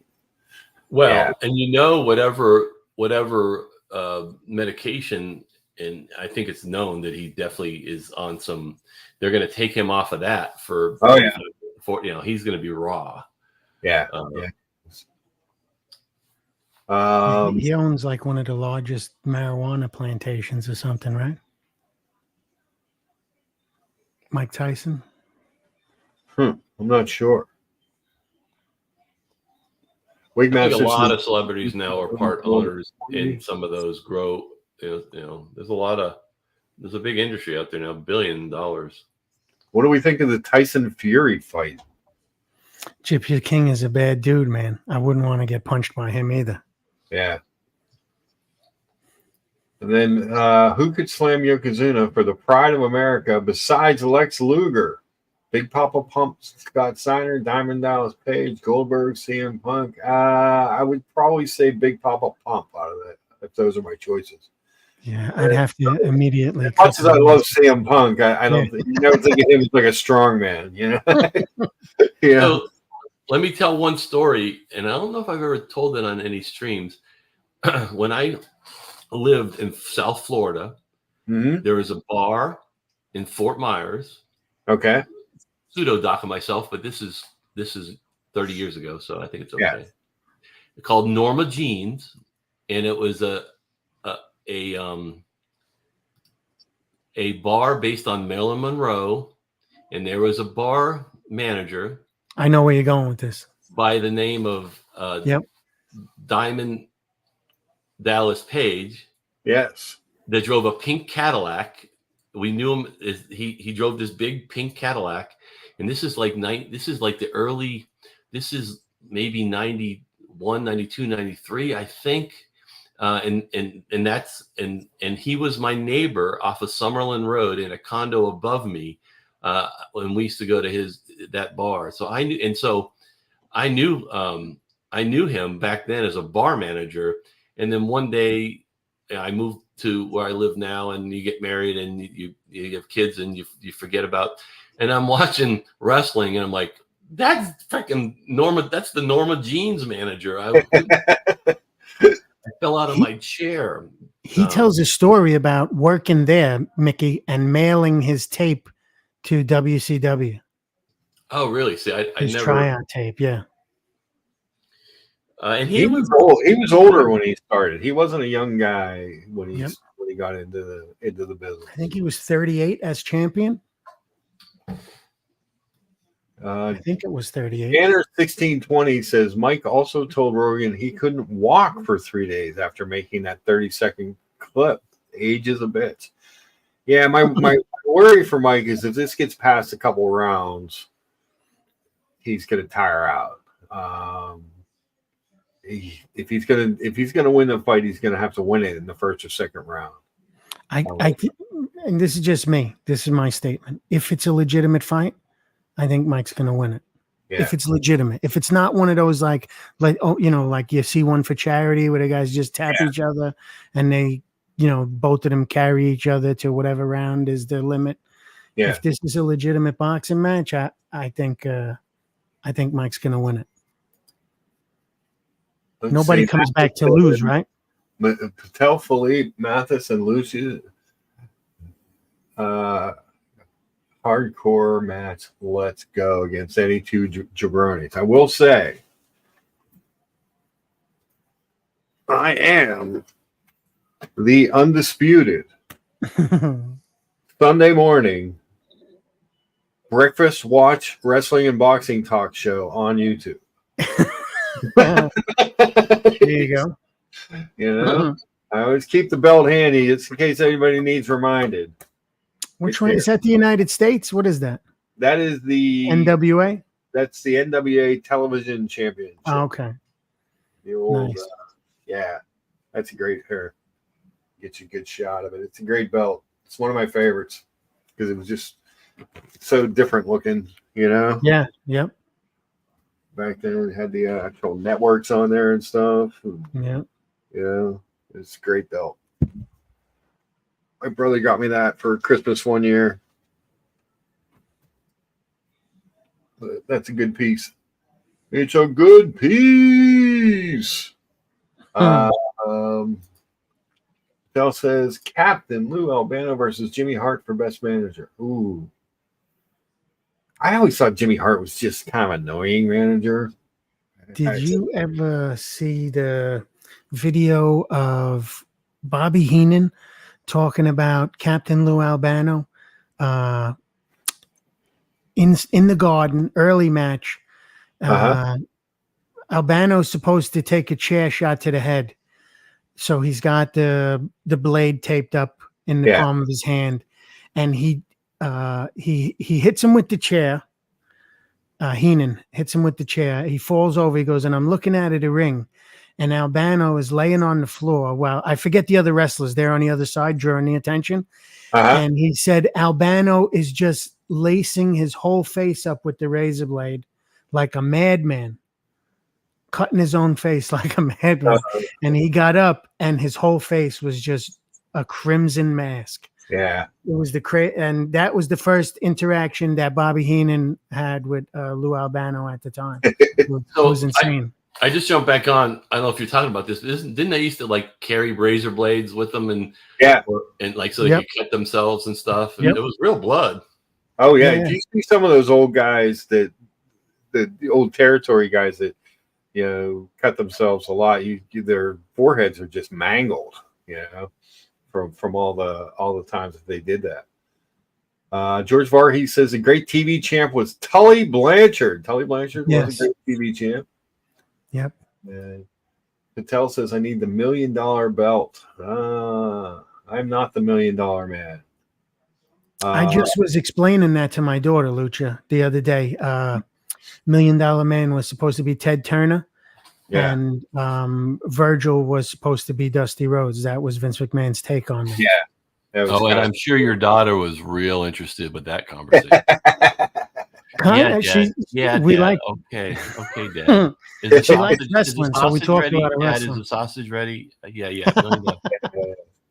Dear Artifact says any newcomers to the Sunday morning streaming league will have a difficult time overcoming the strength of Lucha's breakfast gang. Yeah, we did Mexican breakfast this morning because it's Cinco de Mayo. Do you mind if I ask a question, Lucha? What are we looking at in the background here? Who anybody looking at this watch? So here This is Nashville, right? Yeah. So I was making the point that on an oyster bracelet you can do either bezel. You can do smooth or a fluted bezel. Okay, this is a hot topic. I know. I think on the Jubilee, it looks incomplete. I am Camp Jubilee fluted smooth oyster, and I will go to my death thinking that there's just something about how the fluted looks with the Jubilee, and then the oyster. Let's see, is my can? You have a blue dial, right, Mickey? Oh, hold on. Okay. Let's let people see it. Segue. Oh, there you go. You got both. Yeah. And so, it just they like that blue one is the ultimate go anywhere, do anything watch. Guess what? That watch has never been worn. I bought it. It's used, but it was like only like a year old, and it's gonna be my. I've told the story how I got my son a sub 41. Yeah. When he got college scholarship, but this is going to be his first dress watch, but but like to me, like it's just something about that fluted Jubilee. The fluted the Jubilee with the smooth, it looks incomplete. It looks like they just forgot to do something. You know what I mean? Like But I've seen oyster in both, and I'm okay with that. There you go. Very nice. But there's something. I'm not saying people do it because they want to save money, but if you're buying a first watch, you may go, I want the Jubilee because that's the ultimate date just bracelet. But how much more is the fluted? The fluted. Yeah, it's white gold, but it's a lot more money, and then it trades for more in the gray market. So I don't know. It's tough. I like that white gold Pepsi that they had on there. Oh, wait, pull up Buckley's comment. There's the ultimate answer. Yeah, it's the Biden. Yes, the Biden. Yeah, somebody said that to me earlier. Listen, you don't buy a smooth 41 blue with Jubilee. That's the Biden. Makes sense. You know what? Backwards ass watch. So there's my subconscious reason why I don't want one. I didn't. I probably knew that. Yeah. And my subconscious knew that I don't like that watch. Why not? I can't figure it out. Simon says, I think for sure fluted Jubilee for 36 millimeter, but smooth oyster works on 41, gives a sporty vibe for those who don't want a typical sports watch. Yeah, absolutely. But my point was the oyster looks good with both. I don't think the Jubilee looks good with the smooth bezel. And I agree with Simon, but at the same time, if you want sporty, then you want oyster. Right. At least that's how my mind thinks of them. CMC, I have smooth oyster and agree fluted is a must for Jubilee. Yeah, it just works. It just works. Buckley, somebody had to say it. Yes. Somebody had to say it. It's true. It's true. It's true. I was almost tempted to call him up and ask him if we could do maybe a swap. I'm sure I'd have to lay out a little cash, but that other Sky Dweller on Jubilee sold. So. Oh, okay. Yeah. Procrastination is. It happens. What are you gonna do? We looked at that Pepsi or the white gold Pepsi you were talking about. Earlier, because my theory on this is that it's the best looking Pepsi. What do they say? Stealth wealth. It's the blue dial. The blue dial works so well with the bezel. That's my objection to the stainless Pepsi is the black dial. And this guy has great prices. Yeah, he always has great prices. But I still think the best would be if they came out with the opaline white dial on that one. For this right here, white gold? Yeah, either way, stainless or white. Just that opaline white dial, like they do it on the Tudor GMT. Yeah. And I think Buckley would agree that would have to be a Miami watch if they came out with the opaline dial. Yeah, that would just be sexy as hell. Because when you see those meteorite dials in the distance, they look white.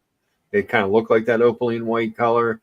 And I'm like, man, if they would just do that, that would just make that watch perfect to me. With a pair of green, a pair of cream colored Ferragamos. There you go. Now we're talking. Opaline dial watch. Yeah, it's just good. It's just really a good color. I mean, it's hard to beat that color. That opaline white with the blue and the red, or even the blue with the blue and the red bezel. With the Pepsi bezel. It's just good looking, and it really is. It's a nice piece, But I would, because I like that Tudor version. I'm not crazy about all the snow. You got 3 snowflake hands on that.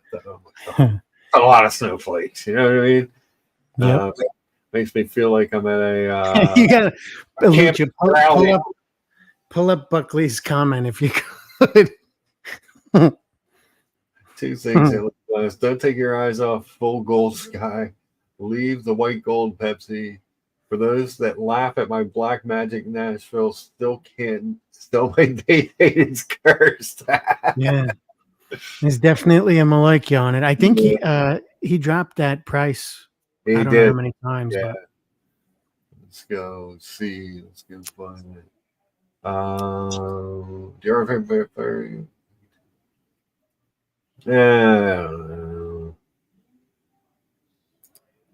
Yeah, imagine even the president couldn't get a Day-J and the AD sold him a smooth bezel. Yes.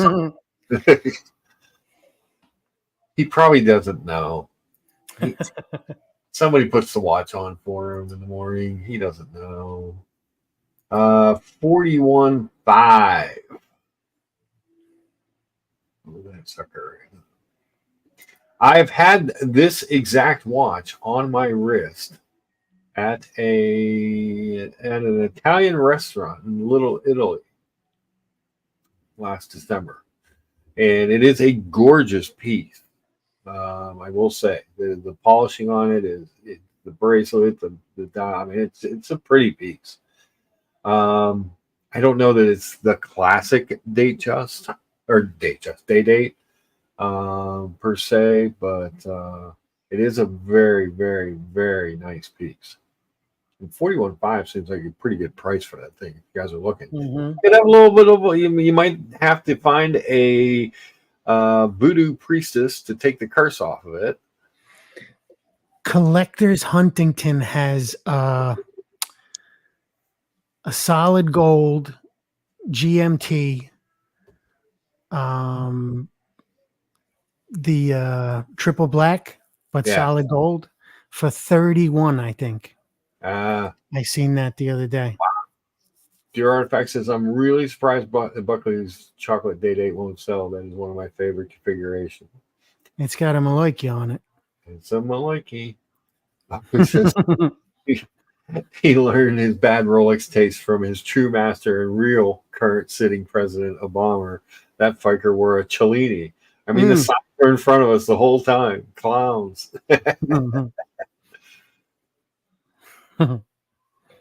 It's an omen. Yeah, you got to get somebody's got to take the curse off. We need some reverse juju on that watch for sure. But it's a beautiful watch. Yeah. But I will say this: the chocolate dial. It's funny. Dear Artifact mentioned the chocolate dial and the rose gold. I love his dad's chocolate dial Datejust, the two-tone. I just think that is smart looking watch. It's gorgeous. As far as aesthetics of a watch go, if somebody said aesthetically, which one would you choose between this and Father Artifact's Datejust? It's the Datejust. It just, there's something about the chocolate with the rose with a little bit of stainless that just makes that watch pop. It just pops. But to each their own. Johnson. Now, just for future reference, my mother would tell people you needed to take this watch, Buckley, and a small statue of St. Anthony and bury them upside down in the front yard. That'll take the Maliki off of it. So for the past two nights, OC, he so it started Friday night. He pulled up those Movado PRXs that they just came out with, and I typed in the chat, that watch is deplorable. So every watch that came up for a while, he was just writing, and Lucha thinks that this watch is deplorable. He just kept pulling up my comment. And then Lolex pulled up some weird outfit on the Kith website. I mean, it was terrible. It was a terrible outfit. And I'm like, that outfit is deplorable. So then it became every time somebody came on dressed like whatever clothing came up, that outfit is deplorable. And now Diego's saying that my outfit is ludicrous. It's ludicrous. Let me save that one. That's funny. Yeah, it was. So in the WhatsApp, OC put a picture of his Day-Date on there, and I wrote, that watch is deplorable. Oh no! I gave you the secret. Mathis, anything you got that's cursed, that's how you get rid of it. All right. That's how you sell houses. You could sell houses that way. My mother sold a house that way. St. Anthony buried upside down in the front yard. Yep. Except if you sell the house, now you got to come back and dig up the St. Anthony before you leave the house. And then you got to present him in your next house on the credenza or wherever your focal point is. So he needs to get proper recognition, she says. Yes. Mathis, what's going on, buddy? You're muted. Maybe he doesn't want to talk. His mic got the maloikia, I think. So for everyone that's wondering what the heck Looking Glass is talking about, which is including me, I had to Google. Anthony is known as the miracle worker. Stories about this have popular one says that you can stand the statue upside down. You can blackmail him into doing miracles for you. So that's why you bury it upside down, because it pisses him off, and he's going to do your miracles. So you'll put his statue back so right. Fix it. Now that's according to Google. Looking Glass, I don't know how much. Yeah, well, listen. This is I'm giving value here for Lucha. This is old country secrets. Yes, I'm giving you old country secrets here. I woke up into a wrestling YouTube. Okay, you guys? And I gotta tell you, Looking Glass, I'm gonna be your manager here, and you have a match coming up, okay? Uh-oh. I don't know if you missed it, but Rose Paul on this channel went off about New York pizza for about 3 hours. He claims that Chicago deep dish is pizza. I think it's more like a quiche. Dude, I'm here. Here's a Buckley hot take. I've been to Chicago a lot in my life, and their pizza sucks. I would take. I'll tell you what, though, Detroit style, which is kind of more fried and doesn't. That's have Evan G. Evan G's always talking about the Detroit style pizza. Yeah, there's it's kind of fried, but when I went into like Lou Ginetti's or whatever the famous place in Chicago, and this pizza comes out with all that red sauce on top of it, and I was like, "What the fuck is this?" And the cheese underneath, right? Yeah, and I couldn't barely find the cheese. Oh, I thought it was horrible. So we got our first match of the Lucha Bedic Wrestling League is Looking Glass versus Rose Paul. Pizza. Wow. Pizza okay, so everybody knows that you don't want to have to wear a bib when you're eating your pizza. So you usually just lean to the side and put your feet out. Yeah. And you can have the if you have a paper towel with you, you either with your thumb stick it into the back of the folded crust, or you just catch it with it one way or the other. But what I would say is nobody eats a pizza if you need a Shkula Bast, and that is a colander. And anything from Chicago that you're going to eat needs a Shkula Bast, and that's no way to eat a pizza. I was going to say, Diego says deep dish pizza is better after it's solidified. It's actually, I'm not saying it's not good food, because it is actually tasty. I'm saying I don't believe it's actually pizza. Interesting. You know, Lucha, we are the tag team champions. Okay. Yeah. I saw your belt. You want to see my belt? There you go. Hold on. I take it out on the balcony every Sunday morning. Nice. That's what a champion does, Looking Glass. I like it. So you said folded. Now you don't mean eat it folded, because I'll slap that pizza out of your hand if I. No. You have to have you biting a piece of pizza, both crust sides out. You lose all the flavor. What do you mean out? Like meaning like you're eating a freaking. At that point, if you close the pizza and you fold it, you're eating a calzone. All you do is taste the crust when it goes in your mouth, in my opinion. Man, my kids know they better never fold a pizza in front of me. Well, most of the pizza in Atlanta is eaten with a knife and a fork, though, right? No matter what. There's not a lot of good pizza in Atlanta. People will say Antico is amazing and it's good, but here's why it's good, because compared to fucking Domino's and Papa John's, anything's good. Yeah. Are you kidding me, Patel Philippe? Are you kidding me, Patel? New York pastrami versus Montreal smoked meat. New York pastrami is the greatest. Oh my God. Massive. Me and Patel are gonna stand on a tightrope in between two buildings, and I'm gonna hold the pastrami, and he can hold the smoked meat, and we'll have a tightrope match. Yeah, Diego agrees. It's definitely no. It's not pizza. The Chicago deep dish is because I think it tastes good. You know what I mean? But I never. Anytime I've had it, I've never said this is pizza. Well, that's a good point. I guess if you go into it with a different attitude that you're having was lasagna on bread or something. Like if you change your perspective, it's like lasagna quiche or something. You know, it's like Patel. I've never even heard of Canadian smoked meat. Oh my God.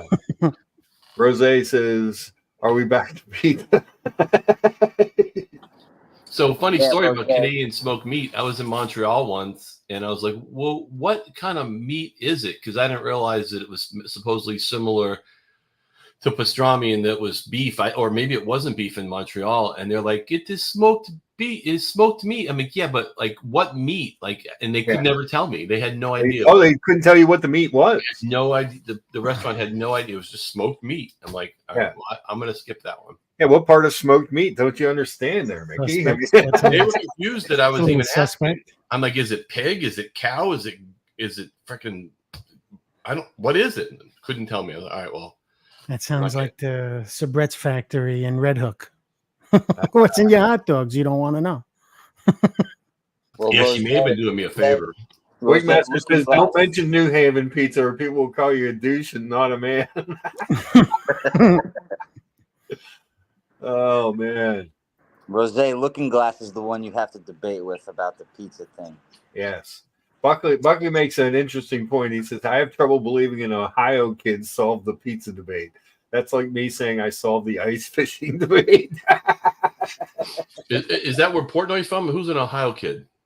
I believe Rose is originally a Cleveland. Oh, I'm sorry. I think Portnoy's Boston, right, or something. Oh, yeah, that's right. He's in Massachusetts. Look, the only thing I can speak on is for over 20 years, I've proofed dough for more than 2 days.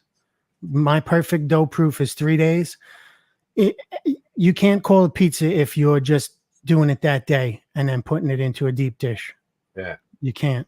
I mean, if you're not proofing the dough, I personally don't consider it pizza. You might call it a stromboli or something, maybe. But stromboli. There you go. So this will be this story won't be interesting if no one knows, but have you guys ever heard of Old Forge? Old Forge, it's a shitty little town north of Scranton, and I grew up in Wilkes-Barre. Like they call themselves the pizza capital, whatever, a bunch of bullshit. But there's just so many pizza places there that they can kind of claim the most pizza places per capita. Yeah, but their pizza is square and it's also kind of fried. It's a whole nother pizza. Like if it's like a deep dish, but it's not Chicago. Right. It's amazing. If you're ever driving in the Northeast and can make a left turn into Old Forge, Pennsylvania, there's a pizza to try.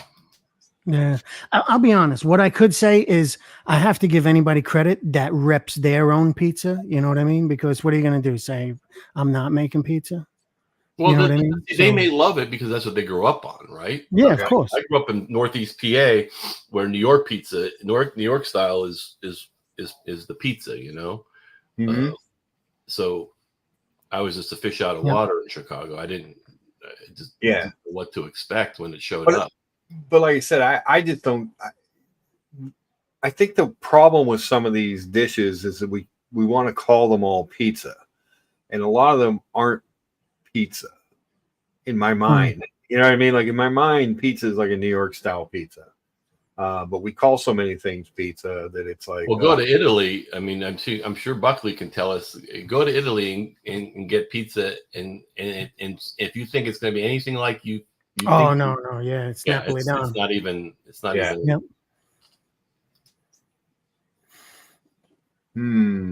Tell Philippe wants to keep the wrestling talk going. Who can slam AC3 for the pride of MTS? Marcella. That's a tough task he's asking right there. Yeah. Are we talking over the head? Yeah, overhead. It's got to be an overhead slam. That's the only one that counts. So I actually went on the AC3 Archie's channel last night for the first time, really, though I ever really watched. It was interesting. It's different. It's kind of nice to be able to like not feel guilty about looking at someone else's stream, though. You know what I mean? Something happened with Mike the Snake. I don't understand the chat. Yeah. For the pride of Mike the Snake, I guess did he do something to Mike the Snake? I'm assuming. Poor Mike the Snake. I've seen him on a few clips, and he just always seems to be getting abused. Well, look. On some, not saying on Archie's, but on some of these streams, somebody's always in the barrel, and it's just your turn to be. It's your turn to go in.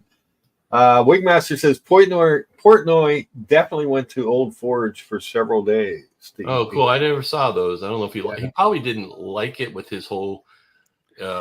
He was there for like 2 or 3 days. Got to be New Haven. Got to be thin. Got to be light. It's like Jesus. He liked my favorite Pittsburgh pizza place, Fiore's, which is just a little hole in the wall. I think I told this story a couple of days ago that up until like 2 years ago, if you didn't have cash, they just gave your pizza to the next guy. Yeah, it was just like, well, they didn't even have an ATM in there. They didn't even make it easy, and what do you mean you don't have it? What is that thing, plastic thing in your hand? We don't do that here, But their ovens are like 60 years old, and it's just delicious pizza, Poor Buckley's got a problem with his pizzas there in Long Island. Buckley says, I had pizza in Naples and Rome. It was good, but not Northeast good. Sorry. Interesting. I've been trying to get Grande just here, but you have to have the business. So I've actually ordered Old Forge pizza on Goldbelly, and I sent it to you. I'm embarrassed to say I think I spent like $100 on like a white and a red, for 2 pies, but it came par cooked and it was the same. But that was a stupid thing.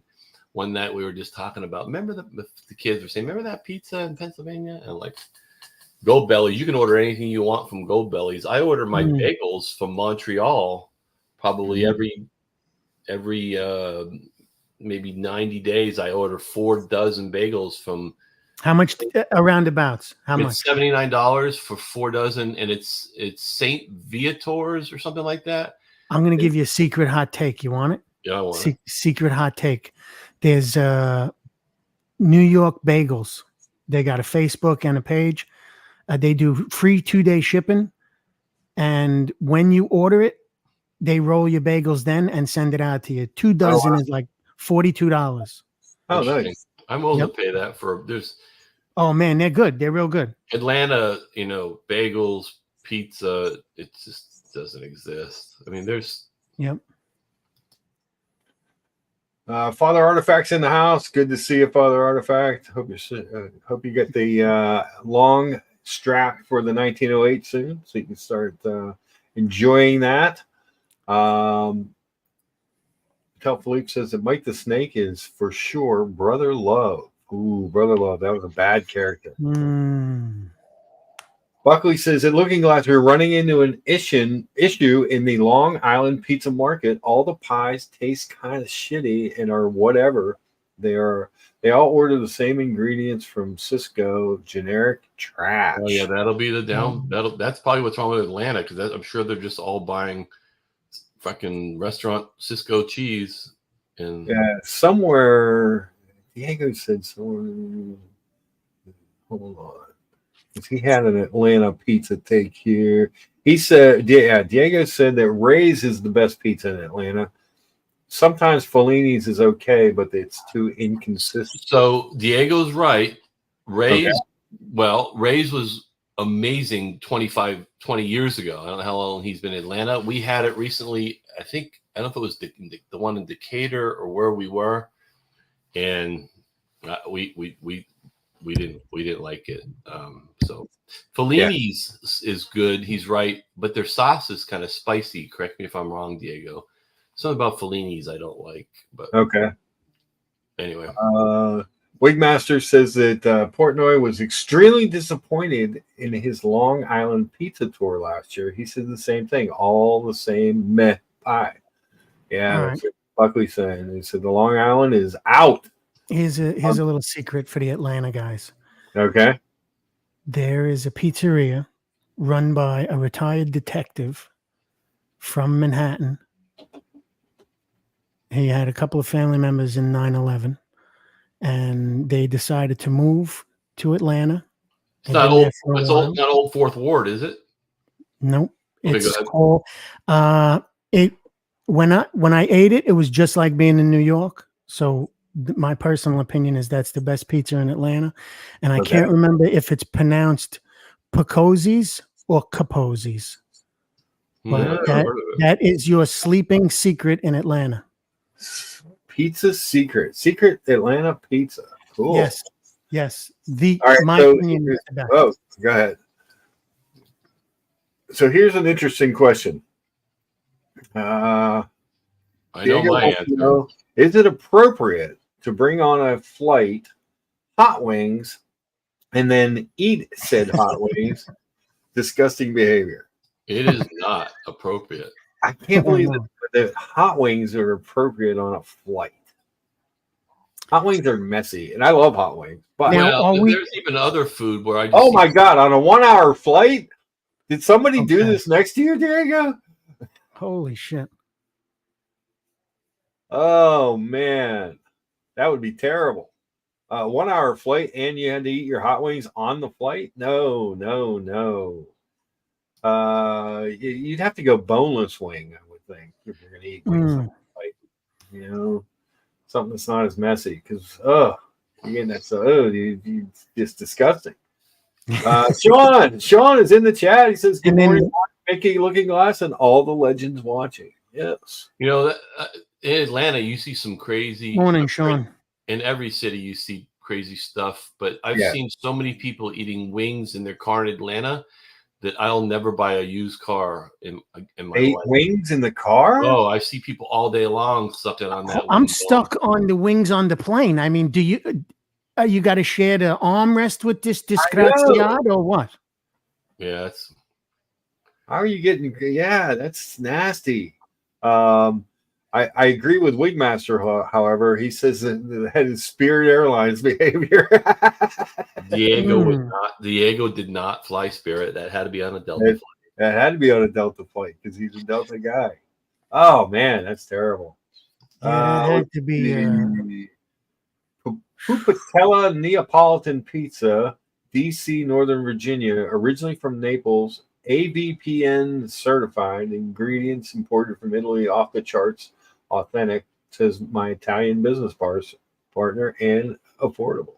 All right. And we have that. OC reminding everybody to hit that thumbs up for the best Sunday morning watch talk. I don't know. We barely touched watches. We've done a couple watches, but mostly we've talked about the fact that I got to put my pets down. Yeah. That part, I'm glad. Sorry to hear that. My dog's 18. I got a 20-year-old cat, and they both really fell off the deep end this week. So my comment on that is that you knew they were going to break your heart when you got them. It's true. If you keep them any longer, it's cruel. Then you're doing it for you and not for them. Exactly. I get it. It's just it doesn't make it easier. And then it won't. And when you hold them in your arms and they don't feel anything, and I know it's hard. Buckley, what's happening? Oh, the pizza topic.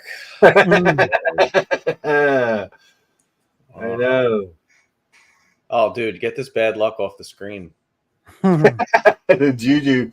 You know what? Is that still Buckley's? Oh yeah. Yep. Still there, still for sale, down to 41.5.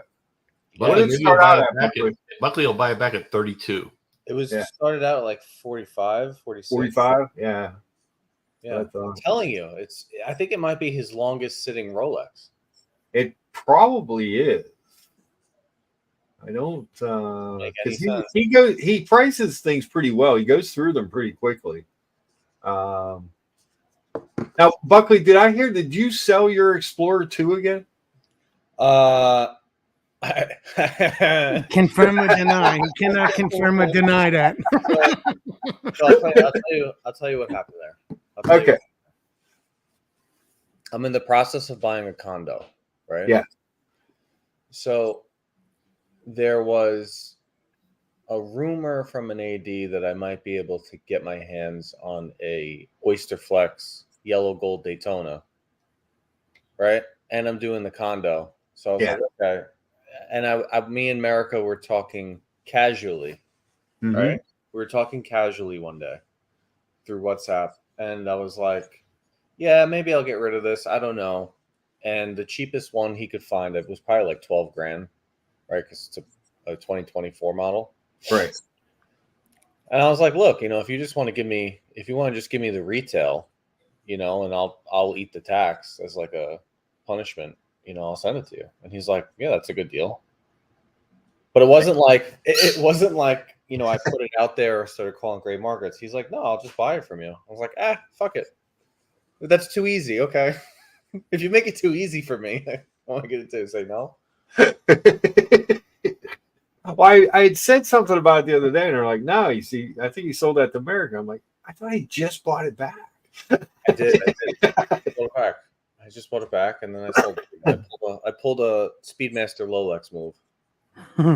I'll tell you though, you know who my finest protege is that has gone above and beyond and is 5 times worse than me?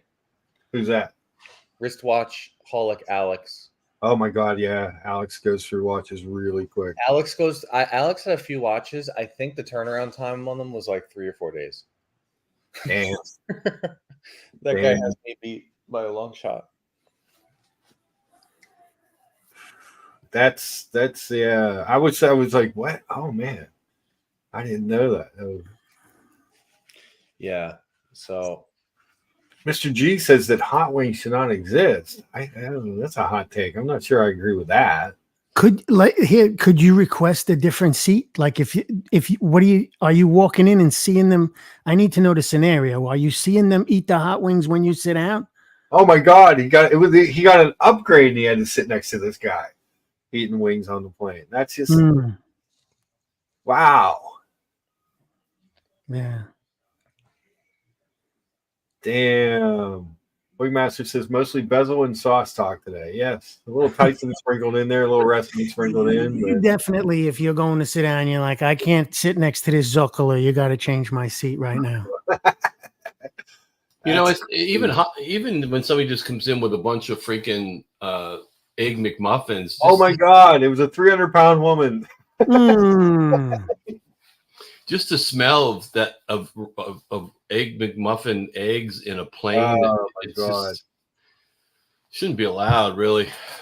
Bill Burr tells a story about being in the I think it was the Atlanta airport. Even he was talking about he saw a woman like down 3 egg McMuffins while she was waiting to board her flight. Yeah, and he's like, and it's just disgusting. This big fat disgusting woman just hoofing down these egg McMuffins. And he goes, and then she didn't have a napkin, and she wiped her mouth off with the bag. The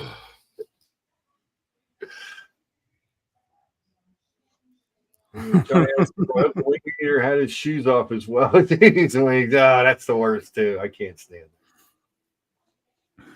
Okay, Mr. G says 300-pound women should not exist either. Damn, Mr. G's had a couple hot takes on hot wings and 300-pound women. So he's just solved the world's problems if he gets rid of those 2 things. Yeah, and then he said that Alex has a bad reputation now for selling all his watches.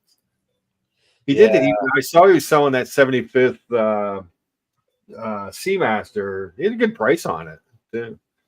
I don't know if somebody bought it or not. Yeah, he's moved through quite a few. Yeah. I mean, I've moved through a lot, but I think he's got me beat by a long shot. Wonder if he has like an end game, or if he just likes to experience different. Like people are different. Like, if he's moving up the chain, or if he just likes to experience a watch and move on from it. Maybe he just likes losing money. Well, there's that part too. It's not like a couple years ago. No, that's why. Yeah, I mean, 2020, 2021, 2022, even. You had a license to kill. Yeah. 100%. Well, that's like I saw. Hold on. It's in here. Oh, man. Yeah, this whole Chrome thing on the new computer, it sucks. It's so slow. But I saw they reduced this again. I talked to him about this watch a while back because I used to have this watch and I kind of miss it. And when that white Speedmaster came out, I was like, man, I miss my white. Tell you what, if somebody just didn't want to get into like expensive hype pieces and wanted a watch forever as a beater, and that's a great watch. That's a great price. Yeah, for $4,000. Yeah, it's a great watch at a great price. Yeah, like I said, I kind of missed that one, and the white Speedy kind of reminded me of it. And then OC put up a couple pictures of him wearing his, and I was like, I missed that one. I just wish it didn't have that stupid helium freaking crown. I love the wart. You do love the wart? I do. I don't know why. But let's be honest, you're the anti-everything. Like it's true. It's true. I mean, if Buckley says hot, you're gonna go, nah, cold. If I say black, you're gonna go, nah, white. Yeah. So if there's an ugly watch that people hate, I am going to unbox it. Let's face it. Yeah, that's your MO. Yes, it's true. Well, somebody's got to like fat women. I wear it. I wear it with pride. Yeah. Yeah, but you need Lucha on that wall. Exactly. You want me on that wall. You want me buying those watches. He's not alone. He's not alone. PG is very much in that camp too. Yeah, PG then takes it to like a higher PG watch and higher horology. Horology ugly watch. PG takes it to an expense level that I'm not willing to go to. You know who's running that camp, right? Who's that? If you follow that all the way up, there is a leader. Tim Masso. Oh, Tim yeah, he's always pushing. Tim Masso is that guy. Wigmaster said, here's one. A guy eating a big bag of potato chips at the supermarket checkout last night while he's ringing himself up, taking breaks between items to shove his hand in the bag and chips into his face. That's terrible. Is this the automated checkout line? Like you zap it yourself? Probably. Yeah. Holy do like we all did in college. As long as you ate it while you're in the store, you didn't have to pay for it. Yeah. Exactly. Makes perfect sense. Eat that bag of chips as you're shopping. And then he's getting his like sausage fingers all over the push buttons and stuff. I mean, I'd have to take the guy's head and bang it off the fucking screen, man. You want me on say that out loud? Yeah, you did. That's right. No one's going to turn you in. They're afraid they'll be buried in your your vast expanse of land. I don't know. Maybe I just don't. I don't like being around the public. I guess those things like that. You're finally figuring that out there, self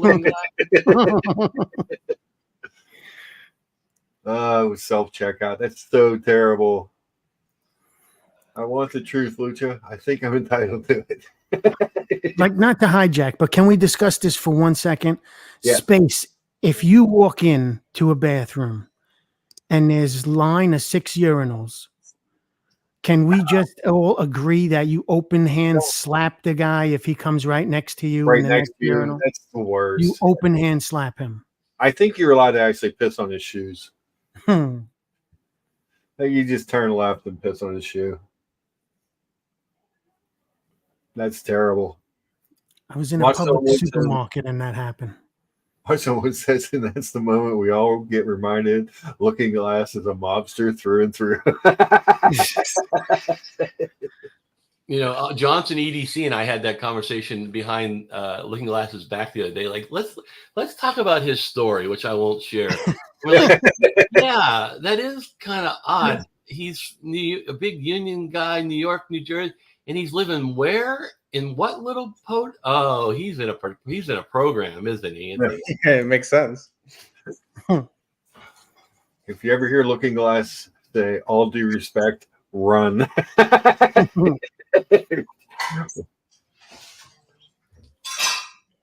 You know what? And here's 100% honesty. Over 20 years riding like Q trains and number 2 trains into Manhattan, having to be boxed up and everything. And I get here now to Alabama and it's wide open. I'm like, I can't go back to the way it was, you know? So like when you got to drive your car to your mailbox, you know, you got a front yard. Yes, I do agree with that. Do you know, here's the thing. I want you to have to really want to fucking talk to me to drive up that driveway. You know what I'm saying? There's got to be a real reason. I'm not doxing him either, but his house is kind of on a hill, so it's almost like if it was the Civil War, it's where you would put your base camp because they control the high ground. Control the high ground. Yep. He's shooting down on him. He's shooting down. Wingmaster wants to know: do you wash your hands before you go and slap the guy in the Euro next to you? I think he gets it. He gets the pre-splatter. I think he deserves that. I think he deserves it. Father Artifact says that all due respect means brace yourself. I'm about to disrespect you. It's a true story. The Irishman. I'm a little concerned means I'm very concerned. Yeah, exactly. I'm a little concerned about your attitude. Yeah. I.e., I am very concerned. We talk about how that movie was terrible. So long. Oh, I hated it. What movie? Hated it. The Irishman. The Irishman. Oh yeah. It could have been good. But they had so many big actors that they had to make sure got screen time. I think they just ended up having to be. Yeah, it just really turned into a really long, slow. It was almost painful to watch. Scorsese's getting a little weird. He just did this other one with Leo about the Native Americans. Yeah. Oh yeah. And Moon. I made it like 30 minutes in, and I was like, "This." I'll tell you what. I plowed through it, and I got to give that. After seeing what was it, Revenant, and then that movie. I don't care if he's sleeping with 19-year-old girls, which actually I'm glad for him. He's an actor now. He's a pretty good actor. I don't know if he could play Sinatra though. That's going to be interesting. That's the next one they got him up for, Sinatra. I could see it. I would put Ronan Farrow though, because secretly that is Sinatra's kid. The secret child. And how do you know? Oh, I know how you know. So I could Google, but you guys will know. What's the movie that's got Matt Damon? It's based in Boston and New York. Departed. That's one of the best movies ever. Oh man! And tell you what, the first time you watch that movie, you just don't know where it's going and like who's on what side. And The Departed. That was good. That made me go, okay, Matt Damon's not. Maybe the biggest "what the fuck just happened" moment in any movie. Yeah, and I don't remember if it pissed me off or like I loved it. At the time though, I knew I was like, what? I mean, I don't think we're spoiling it because it's been out. No, you can still watch it. Been out for 20 years. Yeah.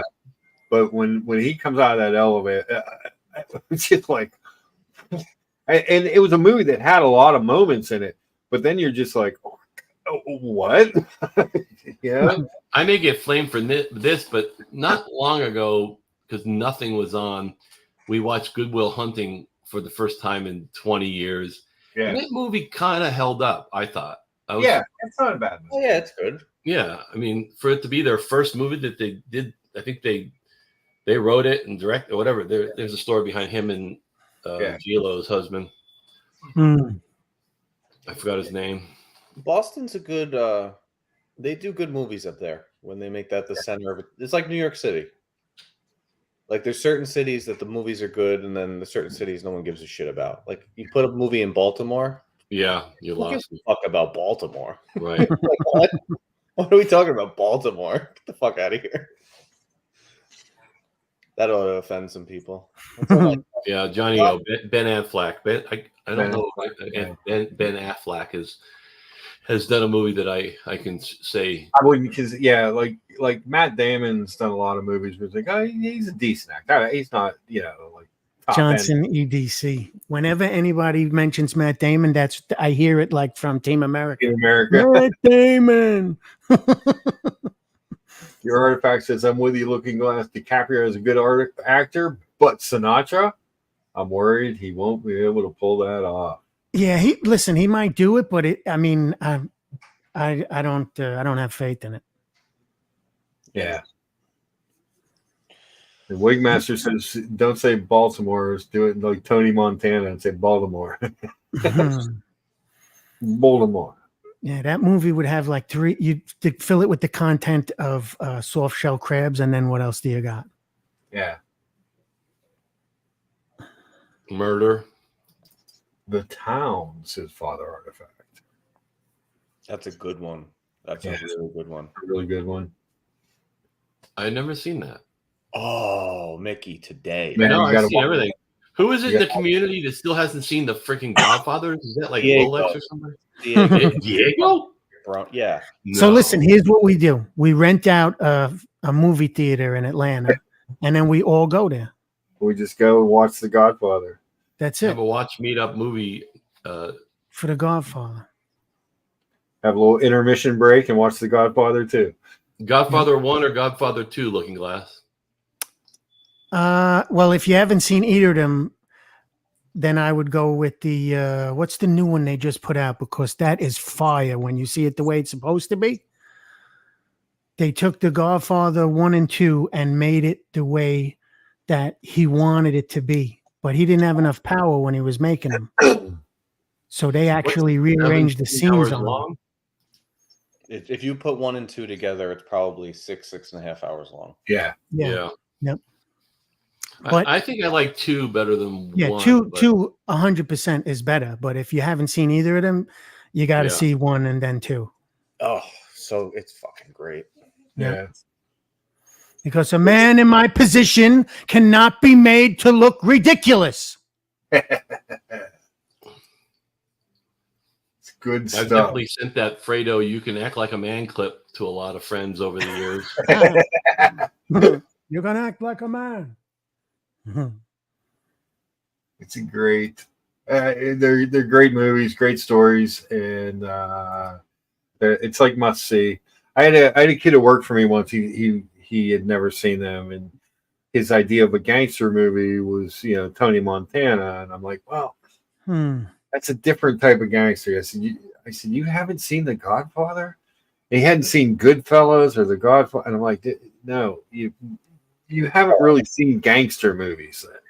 All right, so hear a hot take, and this is you know what movie is actually my favorite gangster movie? Ooh, it's not Italian based. Oh, American Gangster with Denzel. Oh, that's a good movie. That was a pretty wild one. Yeah. But he's a drug dealer. I like that movie. That's a good movie. I love that movie. That's my number one. Believe it. And it goes back to what somebody said earlier, because where it's set, you can relate to it. If that movie was in like Detroit, you'd be like, I don't know, I don't know, or maybe it was in Detroit. Where was that set? No, that was Johnson. New York, right? Really? Johnson. Really, Johnson.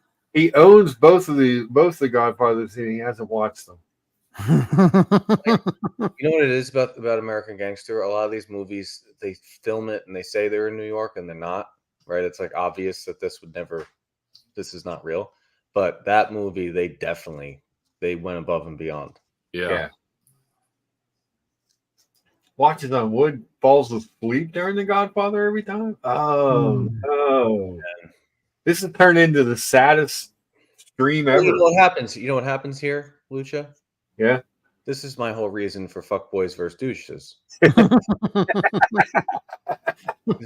They're identifying themselves. They're identifying themselves. It's all sorting itself out right before our very eyes. Yeah. You guys, you think Pulp Fiction held up? Yeah. I do too. Yeah. Yeah, I like that movie. If you haven't watched it that was the first movie my wife and I went to when we were dating. Before we got married. Yeah, there's a good first date movie. I was Fiction. Yeah. I was dating this girl. In fact, we lived together, and she wanted to go to the movies. We got there late, so the movie she wanted to see had already started. So we were standing there, and I said, "You know what? I saw Bruce Willis on the Letterman show. He was actually spruiking a different movie, but Letterman kept asking him about Pulp Fiction, and he really seemed to like it. I said, maybe we should try that." And we walked out. She was just like, I was like, that might have been the greatest movie I've ever seen. That's what my girlfriend, who became my wife, thought when I took her to that. Like, okay, can we go eat now? It's like, oh shit. Yeah, right. You're gonna love it, honey. Watch what they do to this guy in the basement. Right. Yeah, that was awkward. Yeah. And that scene, I don't know why this is. When that girl that they had Bruce Willis with, she was pretty, but she had this like kind of French face. Yeah. And she had an accent when he pulls up, and I'm not going to do the scene right. And she's like, "Where is my car? I had to crash it, baby." Yeah. And then he's like, whose motorcycle is that? It's a chopper, baby. And then she gets on it, and she's like, "Whose motor? It's a chopper, baby. It's Ned.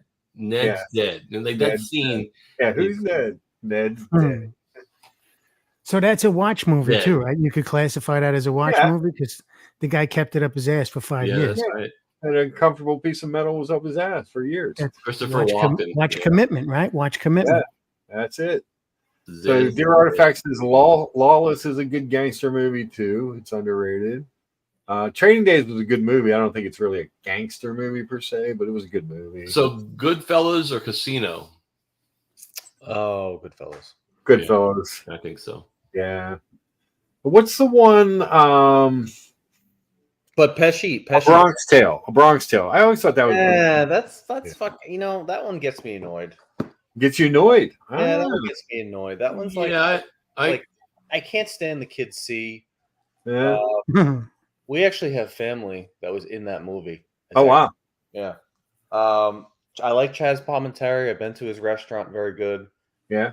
But that movie's like a weird, like romance. Fucking, it's annoying. It's a weird movie. It's a weird story, but okay. I'll tell you this. Any scene that Chaz is in is good. Yeah. You take him out, take Chaz out of the scene, the movie's ass. All right. For me. Yeah, there is definitely a storyline there that I got why it was there, but it became such a big part of the movie that's really what the tale's about. Like, I don't know. It's like the best part of the movie is the bar scene. Oh my God, I love the bar scene. Bunkers. Yeah, the bar scene's amazing. Good. Now you can't leave.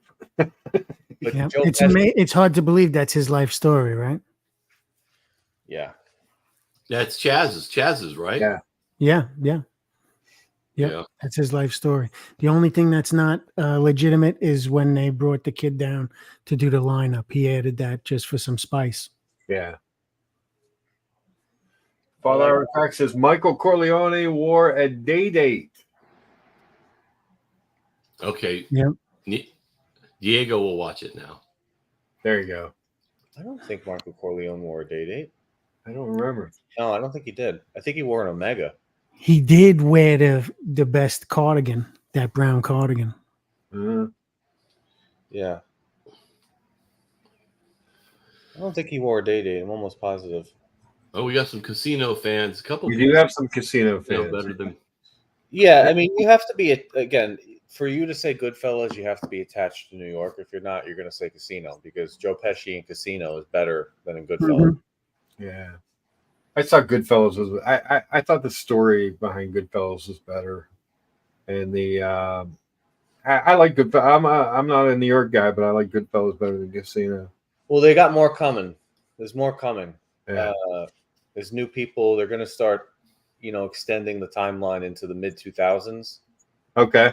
That was kind of the end. Like they got stuff cooking up that like actual money is getting introduced to. They're actually putting money into it. There's been a lot of low budget shit that's not very good. Who is the actor in Casino? And it's the scene where he's like, Karen, I needed that Coke. No, that's in Goodfellas. That's Goodfellas. Okay. Yeah. Ray Liotta, Goodfellas. Ray Liotta. Yeah. Those scenes. They would have never found it, Karen. Those are some moments in that movie that really made you like feel nervous. You know what I mean? Yeah. Like, and that music they played during that scene when the helicopter, he's looking up over the dashboard. That I can hear the song, but I don't know what it was. That part where they put the table out for him is 100% legitimate in the whole bunch of restaurants. He was wearing a solid gold console. We have disagreement in the artifact camp. Yeah, I couldn't imagine it was a date, but I was going. No, it wasn't. It was an Omega. Yeah, and that was the second Constellation. That was the second time they did that with Pacino, because they gave him an Omega in Scarface also. That didn't make any sense. There you go. Land Before Time, anyone.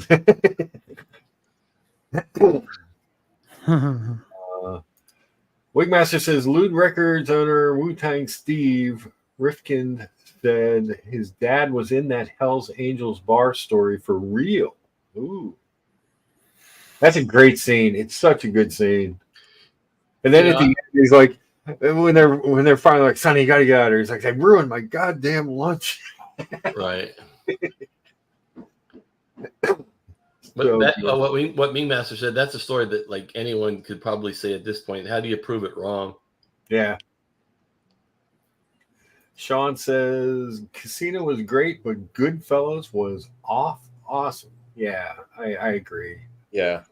Goodfellas is classic. There's so many one-liners that you could take away. Here's the thing: if Casino's on, and I watch it, there's a lot of parts of Casino that I'm like, and I won't watch it. Like when you're just flipping through and you're bored.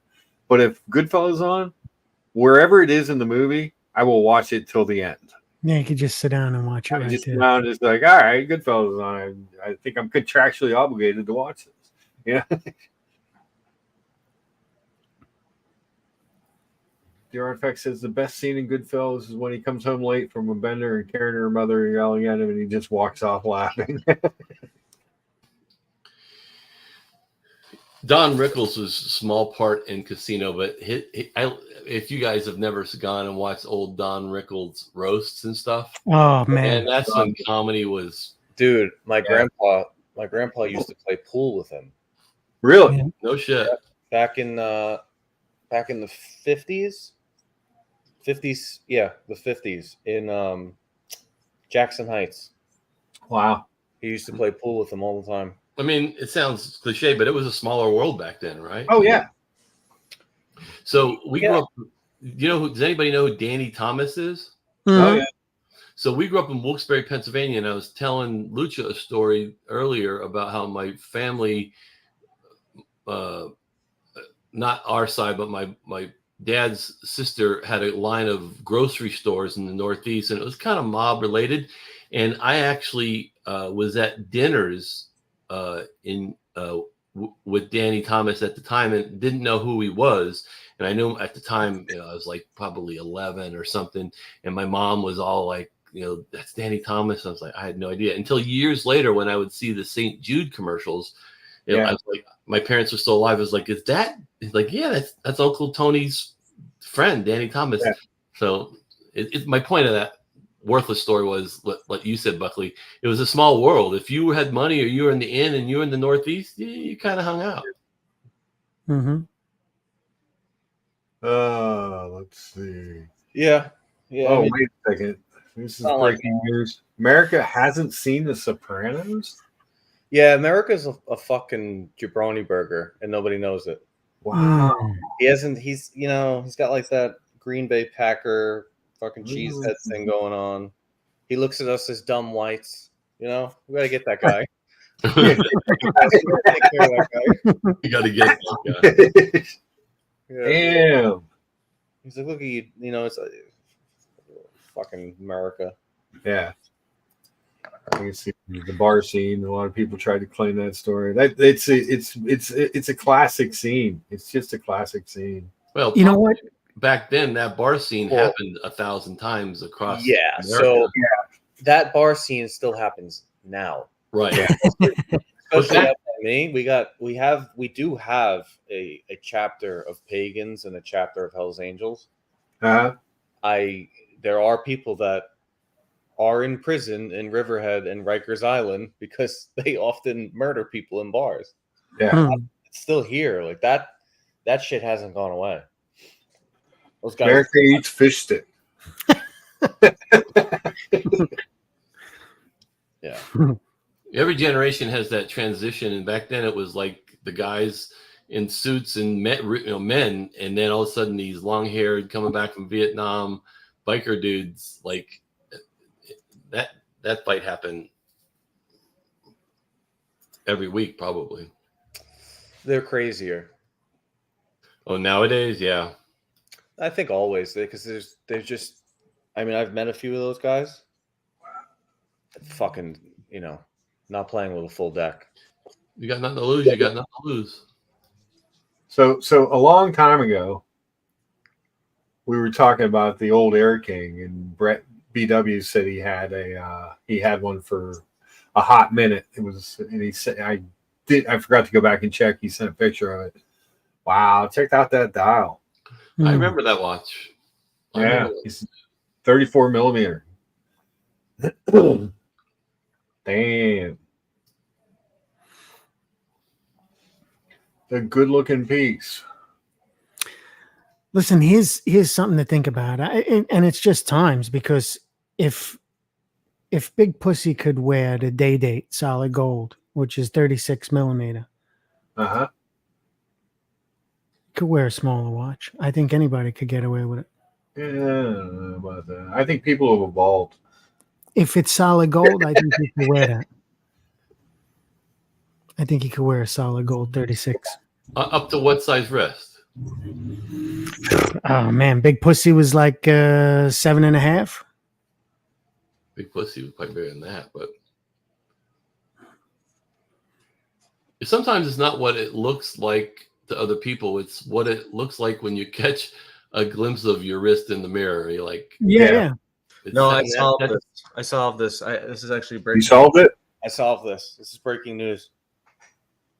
It's all about how thin the lugs are.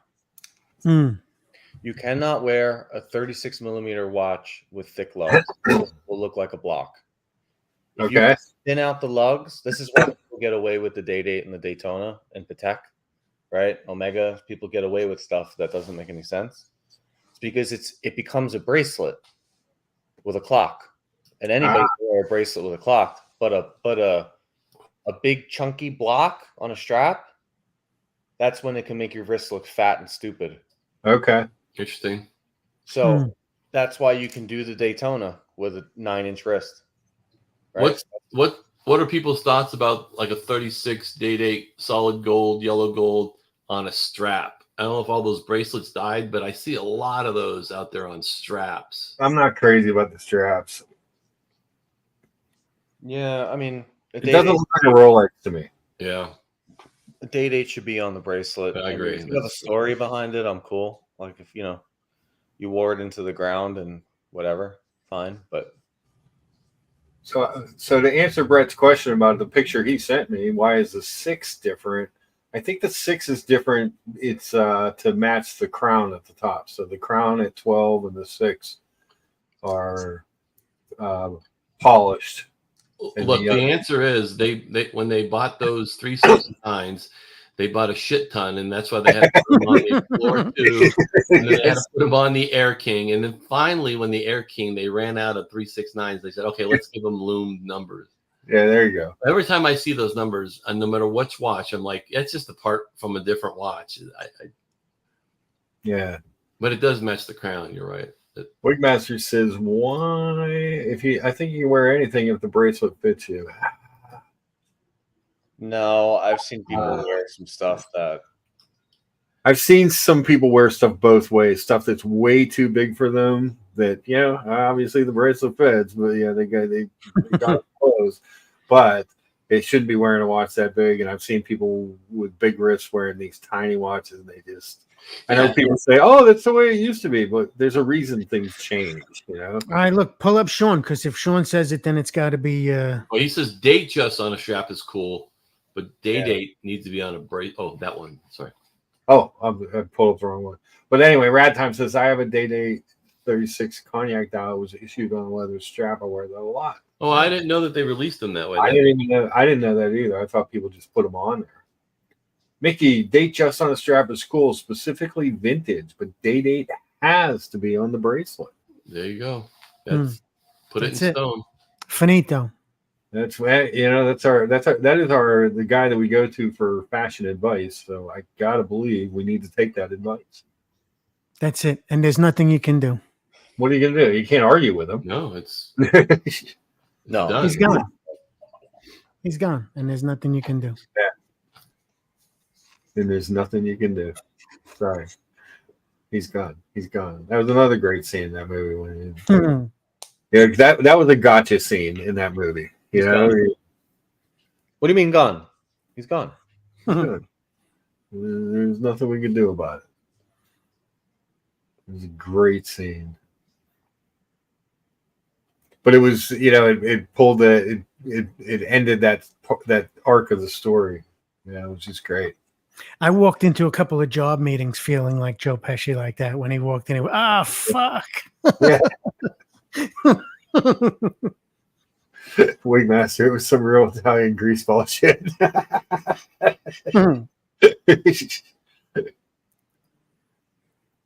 It's a true story. But it was good. It was perfect. What was that guy's? It was Tommy DeSimone, right? The was based on. Yeah, they changed a few names in there. Yeah. And he wasn't like a short guy. He was tall. He was like 6'2", 6'3". Okay. What is it? The paw? The hoof. The hoof. The what? I can't leave it there, Ma. I gotta hack it off. It's a sin. Yeah. It's a sin. It's a sin. That's so good. So the final word really though is on whether a watch fits.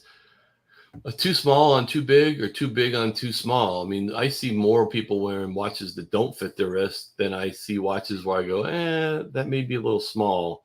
Yeah. But, there's a lot of people wearing watches that are hanging over both sides of their wrist.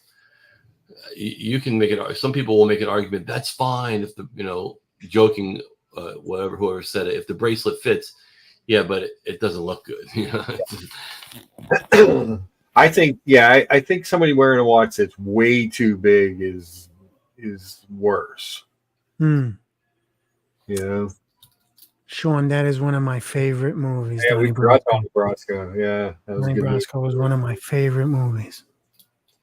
Rad Time says, Mickey, there was a set of day dates released in 2013. I think all colored dials harking back to the Stella dials. The cherry dial Sean was released first in that series. Yeah, I know Sean's been hunting that one. I didn't know that's how it came out. It was originally on the strap. It was like this one dog's looking this way, the other one's looking that way, and the guy in the middle says, "What do you want from me?" I have that as a oil painting downstairs, and I could show it. I found it you can go on like Etsy, and just about anything you can think of, somebody in China will make like an oil copy of it. And I have that. Yeah. It's on Amazon too. Oh, is it really? Yeah, I sent it to my friend. Is it painted though? This one. Yeah, it's stretched on a canvas. Oh yeah, It looks like a painting. Yeah. Rad Time says, yeah, they offered them on bracelet, or offered them on bracelet. Later, they offered them on the bracelet, but they first issued them on the leather. Huh. I did not know that. That's an interesting thing for people to know, because that way, if you did find one that had box and papers, yeah, you should be able to maybe look at the old fold out paperwork and have a clue that it's the way it should be. Yeah. Sean says, you're 100% correct, and it looks great to me. It just looks better on a bracelet. The Day-Date, I think, just does look better on a bracelet. I think they both look better on the bracelet than on the leather, but I would also say that a smaller version of the watch, one of the smaller sizes, I don't think the smaller sizes look as bad on a leather when I've seen them, if that makes sense too, because it gives it kind of a vintagey vibe. I miss actually the old. I'm sure a lot of you guys have had Rolex for a while. When you used to get the old paperwork and you opened it up. Oh yeah, it had the holes punched in on the top, and the cards are cool, but now you can scan the card and it goes to the Rolex website. Whoop-de-doo. I wish it came with both. I actually wish it came with both. Yeah, because the paper was cool. And you could do what Diego says. You could just look and see the reference number. Yeah. But I guess they do that on the card now too. But there's just something about it.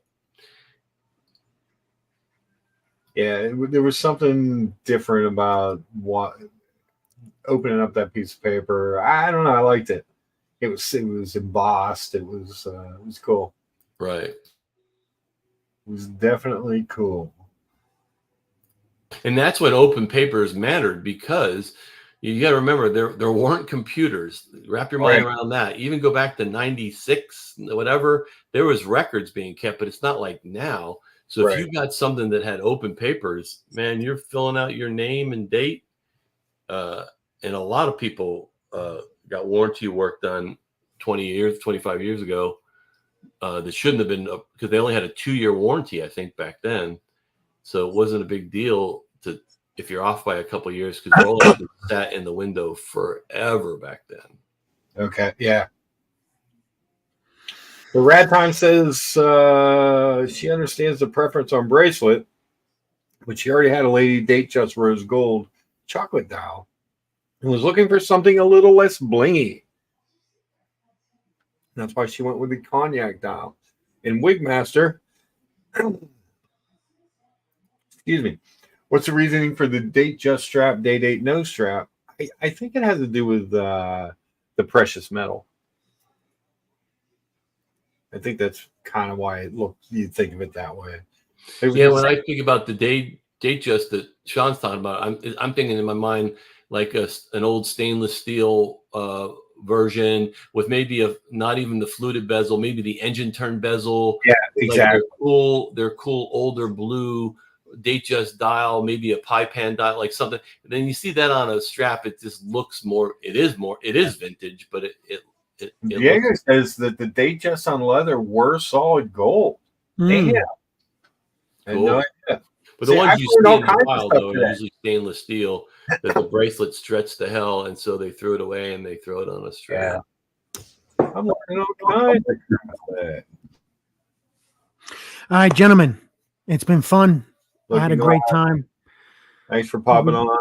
Yes, sir. Everybody be well and have a great Sunday. See you later. Take care. Everybody take care. Looking Glass. I love Looking Glass. And if you don't subscribe to his Instagram and you like this kind of the mobster movie talk, you're missing out. Because you get all the stories, all the clips. Yeah, it's just a good time. He's a good man too. So that's check him out. Rat Time wants to know if Sean has hunted down the cherry yet, or is he still letting it simmer? You know, I guess the one watch that they found had been sold years ago, but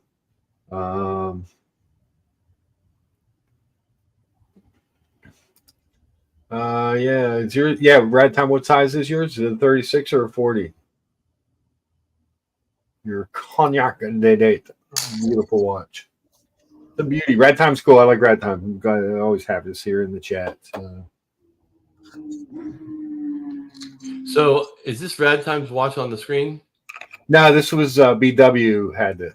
Oh, okay. Yeah, BW had it. He said for a very short time because it was really small. It was a 34. Yeah, my wife wears a date 34. If I freaking take it out and wind it up for her because Apple Watch has ruined her. But 34 is a great size for a woman or small wrist. I can't. Yeah, that. I'll never do 34. I would never do that. I couldn't. I have trouble looking at a 39, so I can't even imagine a 34. My wrist isn't even as big as Buckley's. You know, I tried on all those new Hewers, the Skipper, and all the glass boxes, and love them on pictures, and they look amazing. And I put it on my wrist. And I was like, "Yeah, take it off." It had no wrist presence at all. Okay, it was a small 39, I thought, but that's just my eye. People may love it. Yeah. Sean says he's still looking. Diego found one in Spain with days in Spanish, still chasing it. Very cool. Yeah, Diego. You want Diego looking. If you're looking for something rare like that, vintage, Diego's you want to get him on that. You know. Ragtime says her cognac is a 36. She doesn't think that series was released in a 40, and her lady date just is a 28. Ragtime must have a delicately sized wrist. Yeah.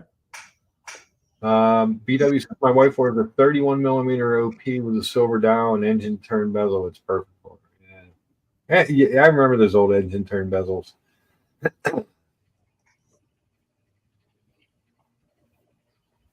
Diego checks every day for that. He wants that box of cigars. Yeah. Sean put out a bounty on it. Anybody that finds it, you get a box of I don't know. I want to say it was a Cohiba, but okay. Don't quote me. I think it was. I might be in that shit. Hey guys, I just jumped on to check in, and I stayed too long. I'll let somebody else jump on it. In Atlanta, the sun just came out, so I'm going to get outside. Get outside and enjoy that. Thanks for stopping on, Mickey. It's always good, brother. Lucky you. We don't have any. Hey, Mickey, before you go, you said you and Looking Glass are doing this thing on Rumble. What's the name of the channel going to be? Well, there isn't really a name yet, but if you put in username Mickey all together, it'll come up. Okay. And then we're doing it through StreamYard on Rumble, and it's basically going to be everything but watches. Okay. Look, will a watch come up? Yeah, but it's going to be. We kind of did like you did earlier. Everything from how to cook bacon to mafia movies to bourbon. So and the thing about Rumble is we're just going to find a time where there's no YouTube drama conflicts. We don't want a rebel stream, but with Rumble, you could talk about. We could Nub Gunner. I talked to Nub Gunner. He said he'll jump on. He has an arsenal he can show. Oh yeah, absolutely. On Rumble, where you can't do that on YouTube. You can bring up knives and guns. It's just there's a lot more freedom loving. Cool. So I'll keep you posted if we ever get an official stream. Yeah, absolutely. A test stream or two. Yeah, that'll be a good show. All right, guys. See you. All right, see you. Yeah, good dude. Oh man. Let's see here. What's going on out there in the chat world? Wigmaster says he's got a vintage 34 millimeter JLC. It's fine on my 7 to 7.25 inch wrist. Hold on. This is the guy who said he didn't like Goodfellas. Oh, so there you go. No, maybe not. Maybe that was watching something. Never mind. That might have been watching. I watched someone falls asleep during The Godfather. All right. Then we can. Okay. Yeah. All right. You're all right. You're all right, Wigmaster.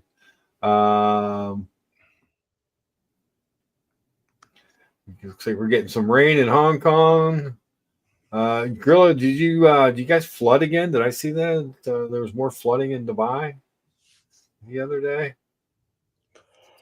Aren't they like fucking with the weather over there? Isn't that the reason that's happening?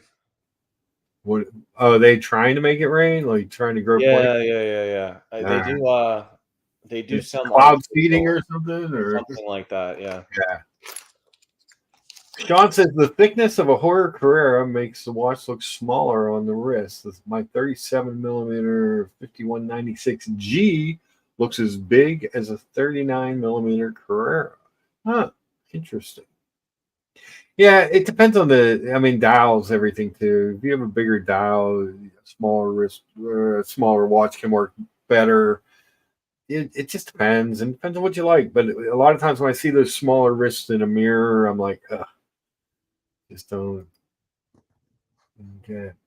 Jagger says he was looking before the box of cigars offer. My humidor is full, so I'd have to pass them on to someone else. I gotta find that. I just got some of the fellas chipped in and got me a humidor. As a gift. Very nice. Yeah, so I gotta season it, and then maybe I should find Sean's watch. Yes. Find that watch and get some cigars to put in your humidor. Yeah. Nothing wrong with that. I pulled this out. Davidoff Millennium Robusto. I like Davidoff. That later. Yeah, I was gonna smoke that later. I don't smoke a lot of them anymore since the heart surgery because my cardiologist dead set against it. But every once in a while, you got to pull one out. Yeah. Diego says you're looking. Oh, missed it. Diego says you're looking for a 118 239 cherry dial fluted bezel super oyster bracelet for your cigars. Yeah, they're not easy to find. No. It's a beautiful watch, but it is hard to find. Rad Time says, tell Tim Cook about your hunting for the cherry dial.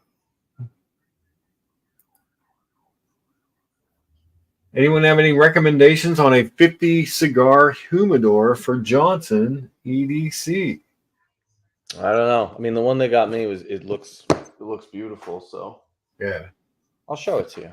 All right, cool. Let's see it.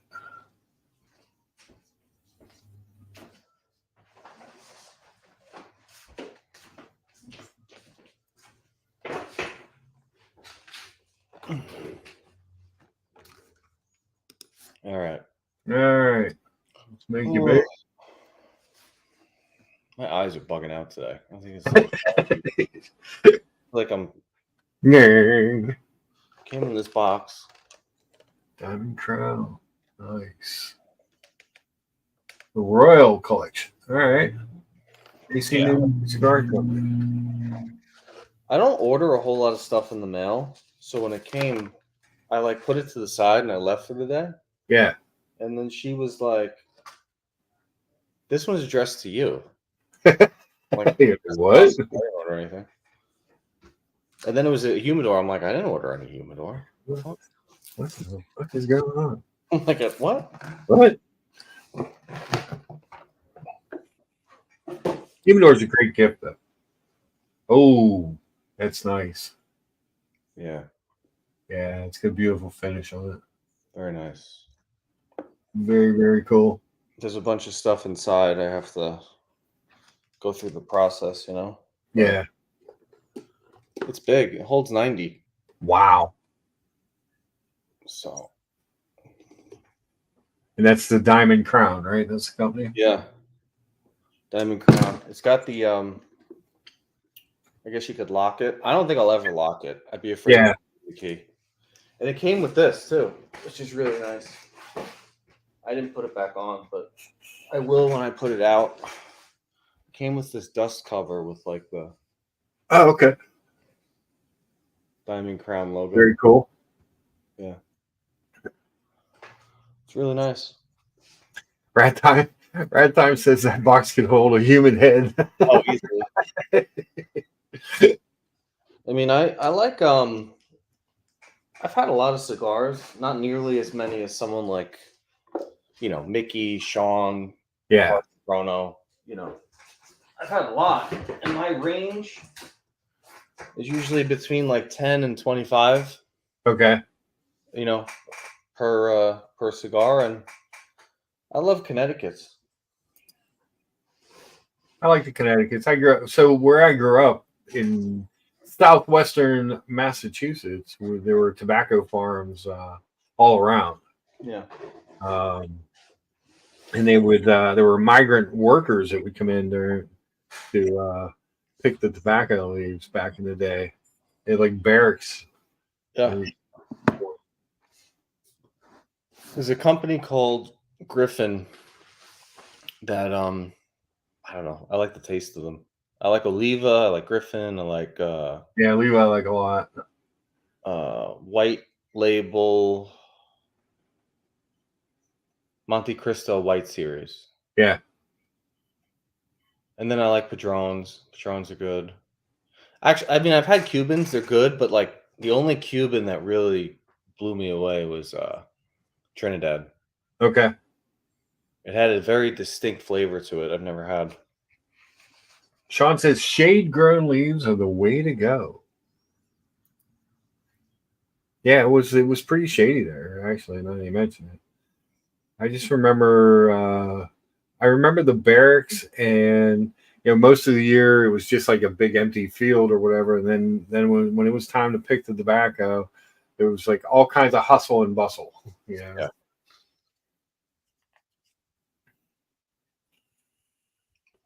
It's good time of year for this. I have to get on top of seasoning it because the warm weather's like 2 weeks away. Yeah.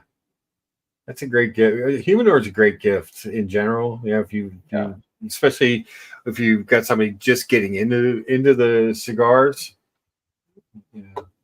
I've just got a very small, like mine holds like 12 or 15, but it's I don't smoke a lot of cigars, so and now even less. But it's nice, and I don't mind spending money on a better cigar, because I'm like, well, I don't do it very often. I might as well get something I like and it tastes good. So. Yeah. Diego said it's a great gift. Now Buckley needs some to fill it up. Yeah, I was thinking about that because it holds 90, so that's, I mean, comfortably that's 3 boxes. Yeah. If their boxes are 25, that's 3 boxes. I'm gonna get a box of Griffins for sure. I'll probably get a Padron. Okay. That's what, those are expensive. Well, not, I mean, compared to these guys in the chat that are buying Cubans, they're not, but to us everyday regular folk. Yeah. I like the one Diego gave me. Diego gave me a Padron, a little nub. Little nub Padron? Yeah. I got to season it, though. I got to get the Bovita seasoning kit. Yeah. Sean says that Diego, in our business, it is very correct on this. Advertising is highly regulated. Apparently not in the watch world. Yeah, we can't. Oh, man. The state attorney general will come down on you for a misleading advertisement. Fast.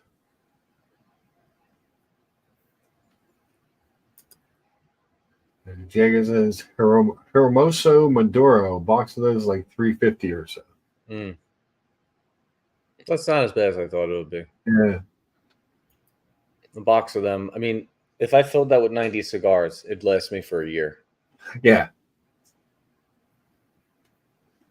There's a real nice cigar store by me that I go to, and then they've got a giant walk-in humidor room. Yeah, and it's just, and I usually just pick out individuals because, like I said, I don't keep that many on hand because I don't smoke them that often. But it's always, and I love the smell of that place.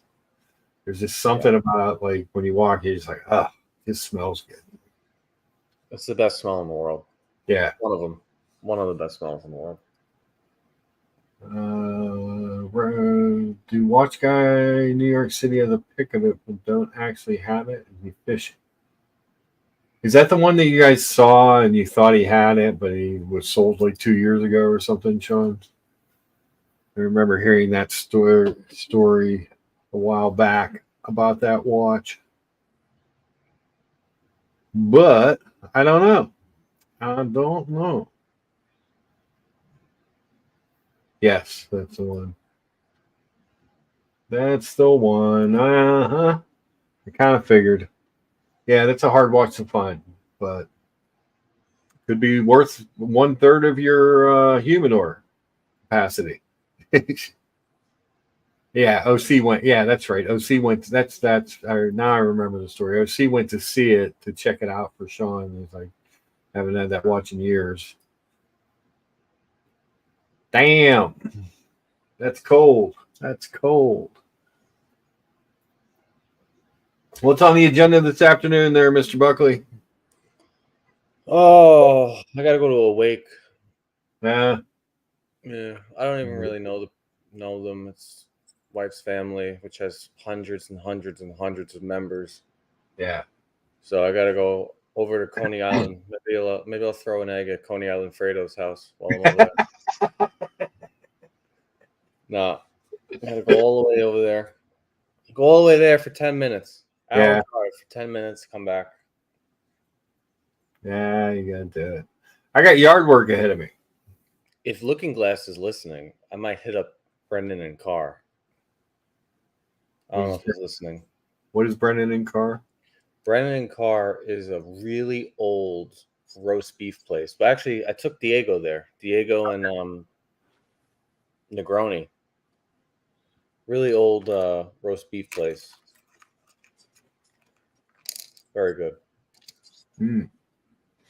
Very cool. So they never updated the website. No, they did not, Red Dye. They did not. Kent Daigle says, send your AI drone there. I guess the Coney Island Fredos. Yeah. Apes wants to know, Buckley, where's my invite? Apes, I don't know who you are. Got to see your face. I've learned my lesson in this YouTube world. If I don't know you by face, then you're not real to me. You're not real. Yeah. You're just an avatar. It's too much of a dangerous place. There's too many wars and there's too much drama. I cannot vouch for anybody who I've never met or seen. That's it. No vouches. Yeah, it's probably the best. It's probably the best. I'm excited next week to not only see Mr. G and everybody again, but to meet Evan. Yeah, that'll be cool. Yeah. So we're gonna go to Govberg and a couple places in town. We're gonna stop at. I set up a tour at Watchbox because they'd offered me a tour when I bought the Zenith, and I said, well, I'll take you up on it sometime if it, So I sent the girl an email, and she was like, absolutely, and she's like, let us know if there's anything you guys want to look at. So that'll be kind of interesting. Then we're gonna go out to the mall at King of Prussia because there's a Bucher and some there's an Omega boutique and I think Breitling tag. Well, one thing you just brought up, Bucher. Talking with people in the community and seeing what's gone on in the last year, my advice to anybody who is trying to get a Rolex, Bucher is the spot to go. Yeah. There's so much more success coming out of Bucher, especially since they bought them. Right. Since they're the official AD of Rolex. Yeah. Find a Bucher. That would be my advice. Find a Bucher. I was just thinking about this yesterday because everyone who's seeing success with watches, they're coming out of Bucher. A lot of them. Yeah. Yeah. There seems to be, it makes sense. Yeah, it makes sense that you can get those watches there because they're I think we talked about it when this all went down. Like, they're going to fill them up. Yeah, I mean, there's no reason not to. It would make no sense for them to give watches of Switzerland more watches than Bucher. Right. So I can see that definitely, and the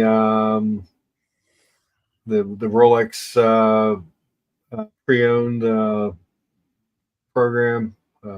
What's it called? Certified pre-owned program. Mm-hmm. They're gonna market the hell out of that with them. Yeah, I can't vouch for that. I'm not into the CPO thing. Yeah. Be one thing if the watches were coming back brand new, but they're just as polished and messed up as gray market. You know, I don't see any value in CPO at this point. Nah.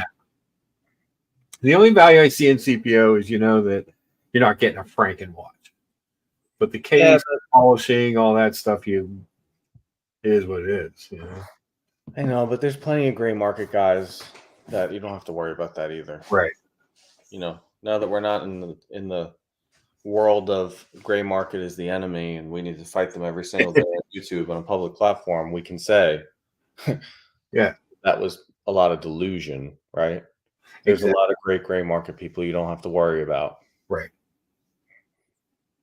Some of them though. I'm still not a fan of Roman, but no, I'm not either. But it had nothing to do. I just don't care for the guy. You know what I mean? Like I see him, I see some of his videos here and there. I just don't, you know what I mean? It's not because I was told you must hate this guy. I just like he's one of those guys that kind of gave me the heebie-jeebies, Yeah. Just wasn't a fan, but it doesn't mean he runs a bad business. Who knows? I don't know that. Never bought from him. Vimal says, do they replace scratch bezels in CPO? I don't know the answer to that. Honestly, when I go to Govberg with Evan, that would probably be the first time I ever really looked at his true CPO watch. If they had, you know what I mean? If I look at one, because like my Rolex AD is rolling out the program, but they don't have it yet. So they wrap the watches in plastic, so they don't look that great. A lot of them. I mean, not all of them, but yeah, they wrap them in plastic. A lot of them are polished down, but yeah.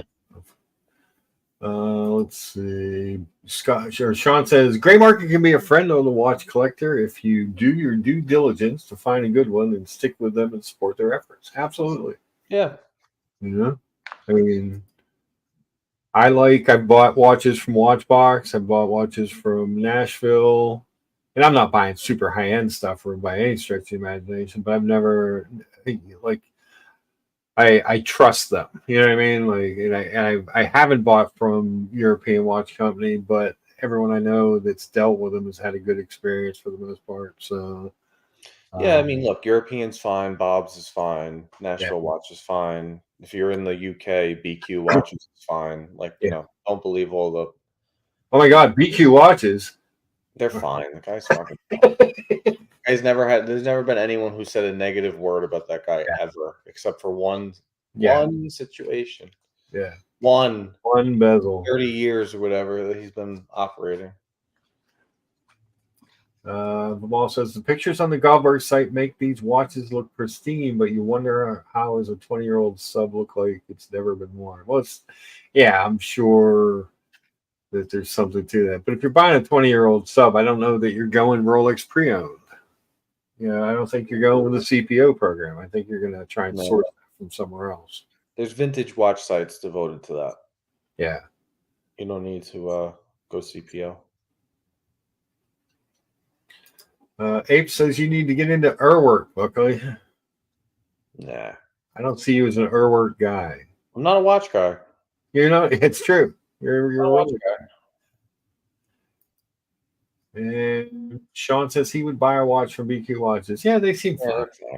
They're fine. They're fine. I feel bad for even being on some of those panels and stuff. Just because it's that person's business. It's their livelihood. I wouldn't want somebody on there going bashing my dealership, Yeah. And I'm sure if you dig hard enough, you're going to find people that don't like us, because in any business, you can find that. You're going to find one dodgy bumper, Yeah.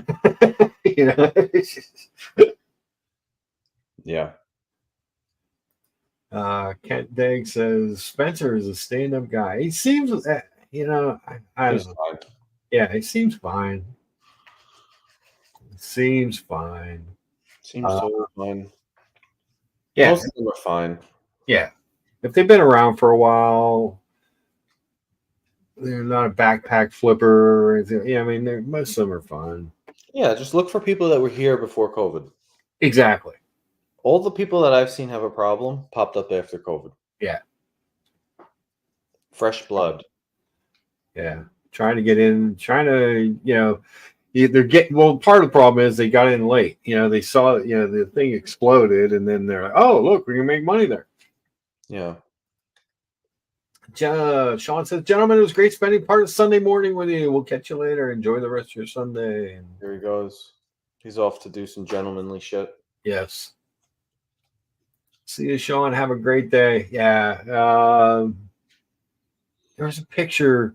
I put a comment on his Instagram. It was just like he was wearing a watch. He had a pen in his hand, and it was just like the most dapper looking thing ever. It was like, damn, that guy has got some stuff. Well, people don't really, you have to know. Like, there's a few people on our channel that know, like in our community that know. Like, Sean is matching, those pens are thousands of dollars, right? He's matching that to a luxury watch with a luxury strap, right? With a bespoke suit, with bespoke shoes.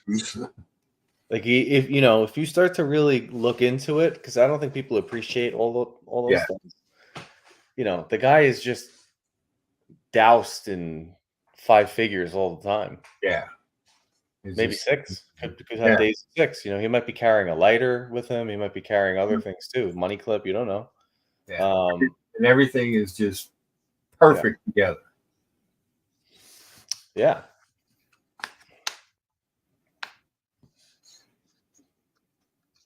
Kid says Sean is a supermodel on the DL. On the down low. Bespoke leather cigar case also, says Mathis.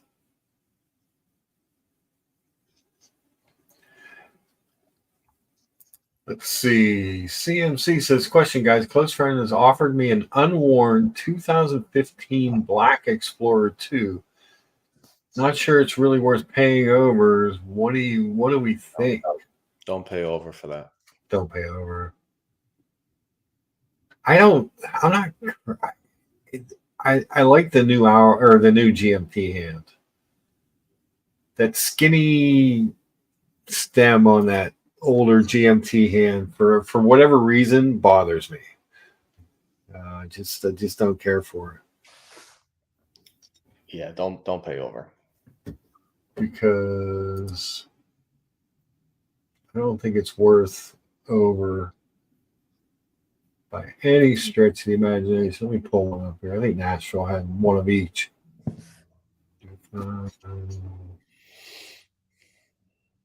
Find it. They just haven't. They sold the other one, I guess. But I like, down, man. I like the new. What's that? I still think we're going down. Going down? Yeah, I still think the market's headed down. Yeah, I think so too. I don't think you're going to be paying over for very much in like 6 months from now. I mean, you see it on the stuff that I like. It's been down for a while, so it's good. It's going to keep creeping into the more high end stuff. I mean, your super hype pieces are always going to be super hype to an extent, but yeah. But people don't realize that, like, 50% of Patek, 75% of Rolex is at retail or below. Yeah. So absolutely, maybe more than 50% of Patek. I don't even know. It could be like 80%. It just might be Nautilus and it's right. So I think it's going to keep going down. I think they're making too many watches. I think there was I don't think Switzerland forecasted their sales correctly. I don't think it's gonna. I just don't think they're gonna have the demand. Yeah.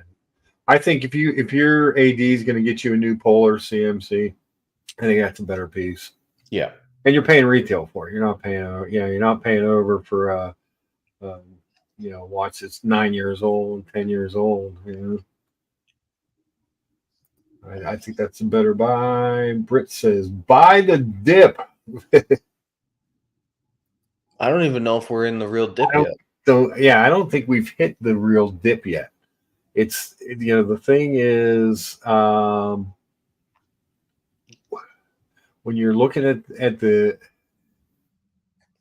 it hasn't hit the Rolexes and stuff yet. You know what I mean? So here's one. Here's a Explorer 21 Explorer 2 at Nashville when they 10250. What's that watch, like $9,500-$9,600 retail? Now, back when that came out, it was probably high eights. Yeah. But you're seeing that, like it wasn't that long ago that watch was 12 grand on the, used. Yeah. And he paid 8,000 for it. Yeah. That's what that's the answer. You should be lowballing gray market dealers. If you really want an answer, if you're a serious buyer, you should be here's what you do. Look at the price, deduct 30%, assume that's what they paid, and offer them 10% over what they paid and see if they take it. So he paid $8,000 for this. Offer him 8,500. Yeah. 9,000, and see if he takes it. See if he takes it. He might. Right. Yeah. I bet you if you called up right now and offered 40,000 on the date I sold him, I bet you he would take it. I did take it. Sergio, what's up, buddy? He says, "What's up, Lucha and Buckley? All good in the community." Lucha, the Explorer 2. So next week or two is when I'm going to have to make that decision. So I think you'll like it. I think you'll be happy. Yeah, it's a good watch. I mean, I was telling someone the other day because they were asking me about that and the James Cameron. I said the James Cameron I love. Every time I see it, I'm like with my eye, the hard eyes. The Explorer 2 I really like. So it's probably going to date the Explorer 2. I don't think I'm going to marry it. Doesn't mean I hate it or anything, or it's not a good time. It just may not be long term for me. I think the only traction he had it in the safe untouched. Yeah, I get it. It has been worn, but if you're paying over and it's a 2015, I get that it's untouched. He hasn't worn it, but I think lowball him. Yeah. If you can get it for a better price, I wouldn't pay over for it. Watch this, Brian. Just stop by for a minute to upvote and say hi, Mark. Hi, Brian. That was kind of cool video watching Mathis go through Brian's collection. Did you see that, Buckley? Yeah, some of it. Yeah, it's a crazy collection. Crazy. That's the GMT. He is the GMT master. Yes, he is. Yeah, Watch It's Brian should not be his name on the stream. It should be the GMT master. Should be. People aren't spending, and those were luxury items, were borderline affordable to begin with. They definitely aren't going out of their way to buy anymore. Well, that's the other problem is, as the economy keeps, what did they promised us by now? We would have had 3 rate decreases this year, and we've had 0 from the Fed. So as the economy keeps chugging along at its current pace, there's less people. Brian says, correction, it should be Grandpa GMT Master. Congrats again, Grandpa. Congrats again. But yeah, that was kind of cool to see his pieces. I love when people, when you get to see Brian's piece, or when George Varghese goes to the vault and pulls out, some watches he hasn't had out in a while and comes on and shows them. That is just PG picks up something new. You're like, holy fuck, Yeah. It's all good stuff. Kent says GMT, Grandpa GMT. Yeah. My man loves a good GMT watch. So Sergio, what's on your list here lately? You picked up anything? So I haven't seen you in my chat in a while anyway. I don't know. All right. I gotta go shower and stuff and leave in like an hour. All right, man. Well, thanks for popping on. I appreciate it. Happy Sunday. Happy Sunday. Bye-bye. Ken Dag says, not to get too far in your biz, but how is the auto biz doing at the moment? So it's really up and down. We had a good January. We had a terrible February. We had an amazing March. We had an okay April. We're off to a start, and we're just it's expensive. The cars are expensive. We went through a period, so the manufacturer was trying to catch up and capitalize on some of the profits that they said the dealers were making and we weren't. So they raised all the prices on stuff. I have had more cars re-invoiced, re-window stickered at a lower price from the manufacturer in the last month than in 30 years in the automotive business. Because it's a little bit slow. It's a little bit, and the rates are tough. And the lease programs aren't great. So, we're plugging along doing what we need to do. We got a big number this month, but if we can hit it, there's a big payoff. So we're, moving full bore ahead. But geez, oh Pete, it gets to be a lot. Rose says, I think I'm missing the boat on the Explorer. May need to do a 40 millimeter. So you need the older version, the 40. Explorer's a great watch. I mean, Brody, every time I think I want a modern Rolex and go on the site to configure one, I bail out and I would rather have a vintage sub or a neo vintage Daytona. That happens too. It's really what you like. It's your preference, His buddy's finance manager claims to be doing great. Hard to tell. I mean, up through November, we were still riding a little bit of the wave, but it's come down. It's come down, but it's up and down. It's not terrible, but it's definitely up and down. Like Rose says, Lucius, this sounds like a proxy for the economy in general. It's up and down, which all balances out to meh. Yeah, there's no big wave. It's just meh. It's just meh. Sergio says, I am low and slow on watches. I have either Explorer 2 Polar or the Speedy White Dial on my eyesight. So Speedy White Dial is a good looking watch. It's rekindled my interest in getting back my Seamaster Polar. I'm not really the biggest chronograph guy, but when I saw that Speedy White Dial with the red text and the red tip on the chronograph hand, I'm like, I kind of miss my Seamaster Polar. I really like that watch. I like that watch. I like the Seamaster Polar better than I like the Explorer 2 Polar. I just think it's a better looking dial. I think the red works a little better than the orange. And that ceramic dial with I'm not always crazy about the wave pattern, but that ceramic dial does pop. It just does pop. Rose says he's concerned about vintage subs. They look so much better, but you can't live your life in them like with a modern. Yeah. Rose, who said the other day, brought up a really good point. He said, you have these other watches, more expensive watches, your Royal Oaks and MBMFs and stuff, but you live your life in your Rolex. And that is a definite thing.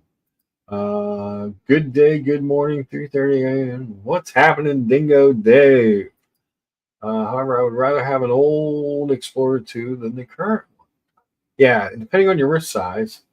There he is. What's up, Marcelo? How are you? I'm good, sir. How are you? Fine. Long time no see, huh? Yeah. I saw you on Blondie's a couple weeks ago. Yeah. You're going to? You're not coming to London, aren't you? No. I got one of those jobs that makes me go to work. I see. But well, you're going to be around let's say October is not far away from you to go to New York, I guess. Yeah, I'll probably go to New York. Yeah. Ah, perfect. Yeah, I can might drive. see you there. Yeah, I can drive to New York. Cool. So I might see you there. Absolutely. How you doing? How's the restaurant? Well, it's okay. Mommy got a back pain. Oh, that's no good. Yeah. So we're going to close tomorrow. Anyway, it was 3 days ago. It was in Japan they have something every May is the summer holiday. So they call it the Golden Week. So a lot of officer workers and business they actually close the place for between 5 days to 10 days usually. So even tomorrow is still some places are still closed. Okay. So yeah, I mean we will close tomorrow, but today actually I was working. Yesterday I was working, so I already was working during the Golden Week, like 3-4 days inside Golden Week, so it's okay. Yeah, it's a lot. Yeah, I work 50, 55 hours a week. Wow. But I enjoy what I do, and they pay me well, and I get a free car to drive, so it's hard to beat. Yeah, so I just pumped and opened the show, and I just saw you talking about the Explorer 2 here. Yeah. Do you have an Explorer 2? No. I have a GMT. Yeah. Master 2 is basically the same kind. It's similar, yeah. And you probably already heard about the Lamont. It's not. Oh yeah, absolutely. Rose says from Memorial Day to Labor Day, he throws on the blue sub and he's good for the summer. Damn. Yeah, today's the Holocaust Memorial Day. Yeah. Oh, okay. Well, yeah, so it's good not to forget. Yeah, and I think 2 days later going to be the military Memorial Day or something. So they connect the events. Yeah. Yeah. So you're originally from Israel, right? I born in Italy. Born in Italy. Live in Brazil, and from Brazil when I was 7 years old. Okay. I came to Israel, but my passport now is Israeli passport. I'm Israeli active, kind of. Yeah. Oh, that's cool.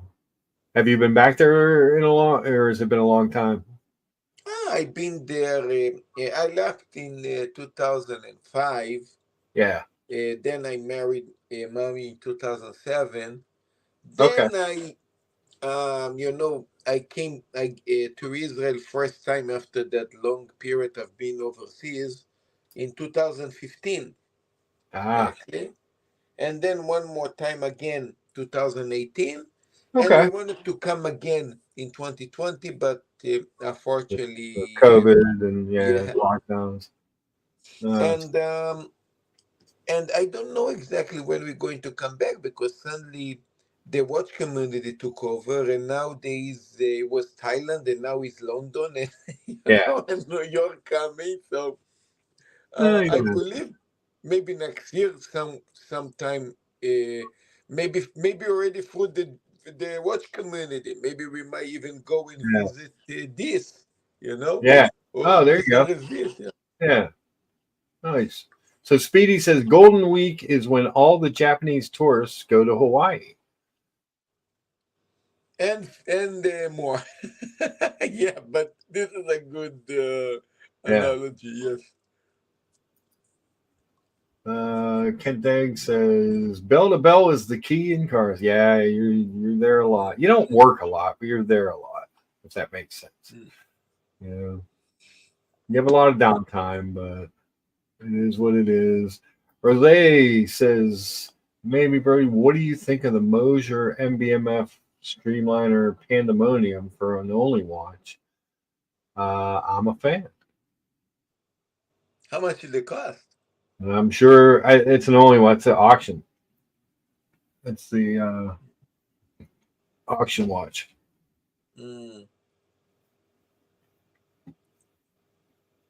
Wigmaster says he was born in Israel on Kibbutz Gezer, but only lived there for 10 months.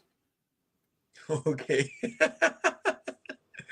So it means it doesn't speak Hebrew, I would assume. Yeah.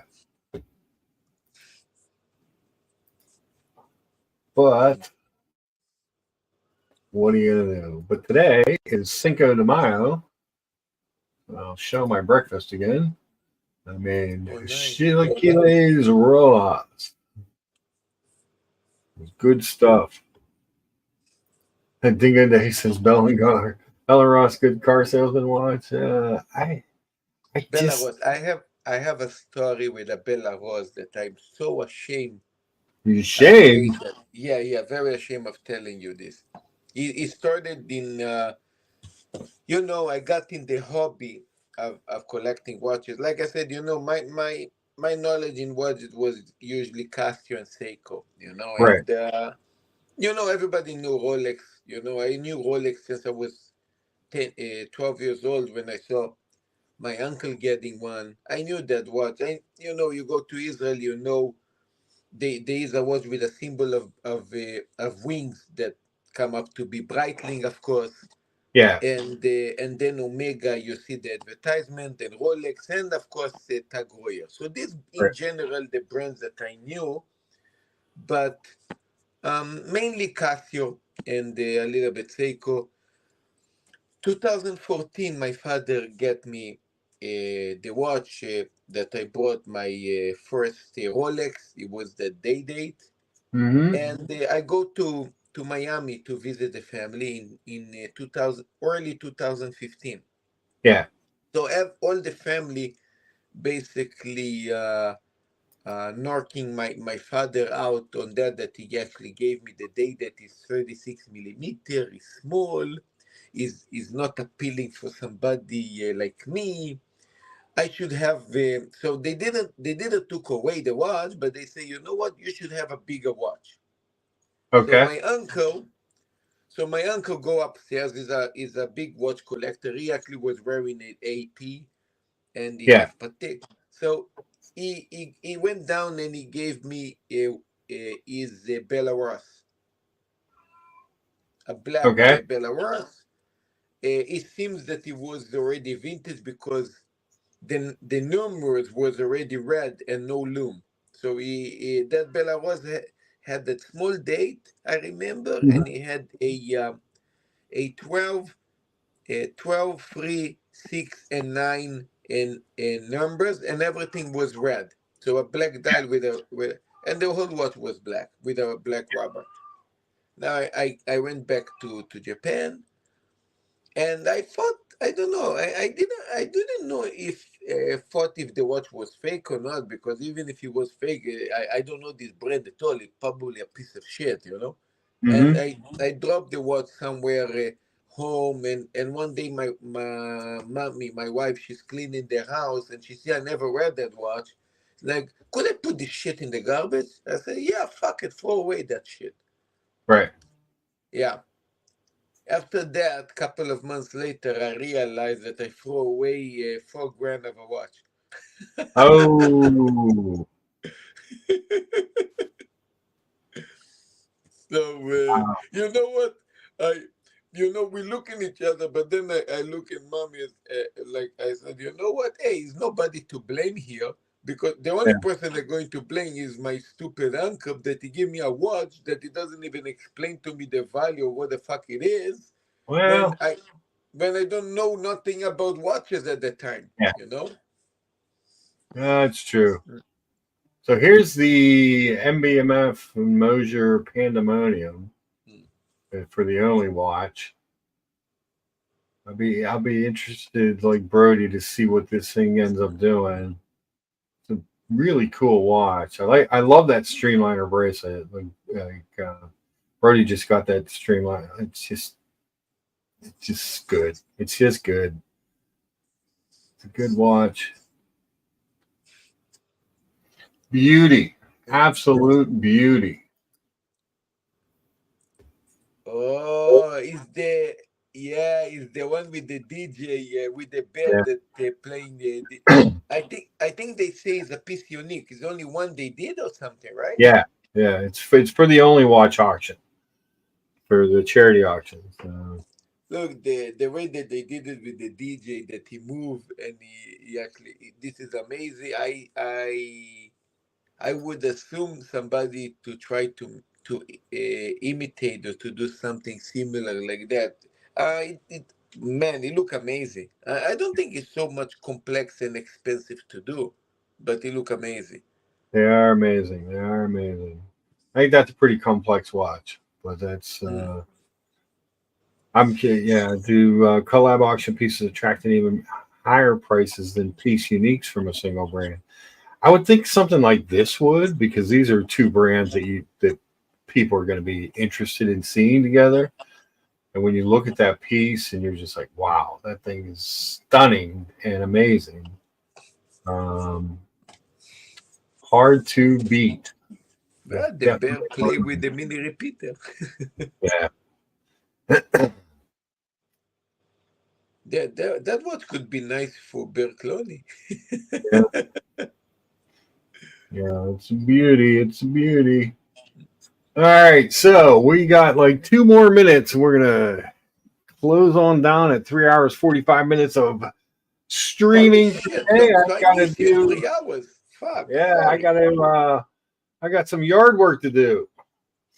So the sun's out. We had a little bit of rain yesterday, but the sun's been out all morning. I gotta get out and get some yard work done here today. But I appreciate everybody for coming by. It was a good time, good stream. We talked about a lot of stuff, including some watches. We talked mafia movies, gangster movies, breakfast, professional wrestling, Mike Tyson. We talked a lot. We had it was good to see. But by the way, Mark, I don't know if you know, but after the discontinue of the Lamont that I have, they actually released a yellow gold. Yellow gold. Yeah. Off catalog secret piece, they call this. Secret menu. So you think they're going to pump, maybe discontinue that watch this year and maybe next year release a rose gold maybe or something? They may do one every year. You never know. You never know. I think the 1 year for the white gold was on purpose, because it was truly the 100th anniversary of Le Mans. Yeah, and they'll go from there. But this is very unusual in Rolex, because let me tell you something. It's not the first time Rolex make anniversary pieces. We all know that. Yeah. But usually when they do that, they keep it in the catalog for sometimes even a decade. Yeah. So the thing is, if the Lamont is the anniversary for 100th anniversary of Le Mans, it still would be 100th anniversary of Le Mans, even 2 years, 10, even 9 years from now. Yep. It just would continue being the catalog. It would make sense, right? Yeah, that's what they were going for. I think they were going for a piece unique for some of their good folks. Brody's going to order his full gold Le Mans at the In-N-Out drive-thru. Nice. Thomas Burnett's in the house. Thomas, always good to see you. Good stream as always, Mark. Been listening while tidying the house and having a shower. Nice to listen to you on a Sunday. Thumbs up. Everybody, if you get a chance, check out the Escapement Show every other Saturday on Thomas Burnett and his panel. They do Thomas coming to the big house. Thomas coming to the London big house. Yeah. Absolutely. Tom's a good man. All right, Marcelo, I'm going to give you the boot because we're closing up the show. All right. Of course. All right, buddy. Okay.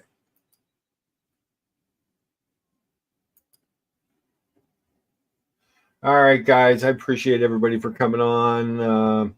Geez, I had and again, I can't say this enough. I'm blessed that anybody wants to come listen to me talk at all. but to have like such great chat, such great panelists, it was a good time. We had a good time, talking about anything and everything. So it was really good to see you all, and we will definitely see you next Sunday. Next Sunday is gonna be a little bit shorter show because, like I said, I got to run over to Mom's for Mother's Day, and then drive to Philadelphia to go see everybody, the watch folks out there, and to meet M&G. I'm really excited. Really looking forward to that. That's gonna be a good time. What do I tell you guys every week?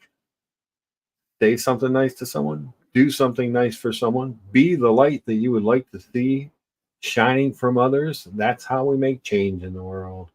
Try and take a positive spin on everything. But that's, what are you going to do? See you, Dingo. Chris, thank you. BW, thank you. Wigmaster, thank you. It's always good to see you guys. It's nice to see people coming back and chat with you guys. It really is. I appreciate it. So with that, we'll pop up the breakfast here one last time for the Cinco de Mayo, the Chiles Rojas. It was very good. Like I said, I normally do the verde, but I normally only do one egg on it, but it was hungry. The corn, not in season, not that great. I don't know where they shipped it from, but felt like little Mexican street corn would finish the dish. So that's what we went with. I'm sure throughout the day there will be a colony or something, or dungeon, or somebody will be on with something if you still need some more entertainment. There's always stuff to find out there, and we'll lucha our way on out, and I will see you guys probably sometime this week, and definitely Sunday morning.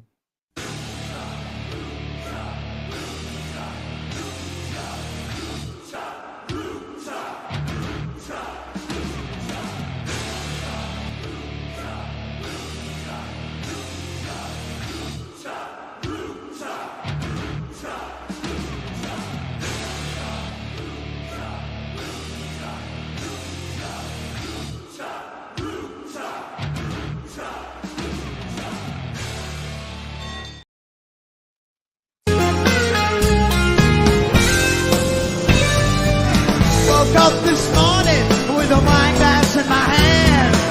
Whose wine? What wine? Where the hell did I die? Must have been a dream. I don't believe where I've been. Come on, let's do it again. You feel like I can feel.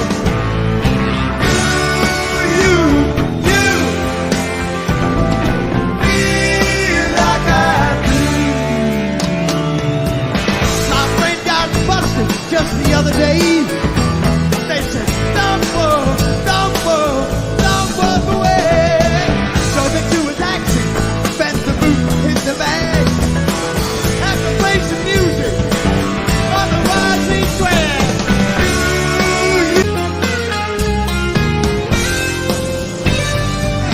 Woke up this morning with a wine glass in my hand. Whose wine? What wine? Where the hell did I die? Must have been a dream.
Well,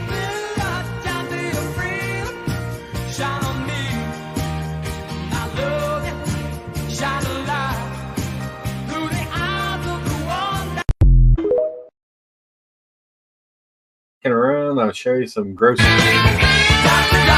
please. Oh, the mess I'm in. Doctor, please. Oh, the mess I'm in. She wanted to me, and really stole my.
What's up, people?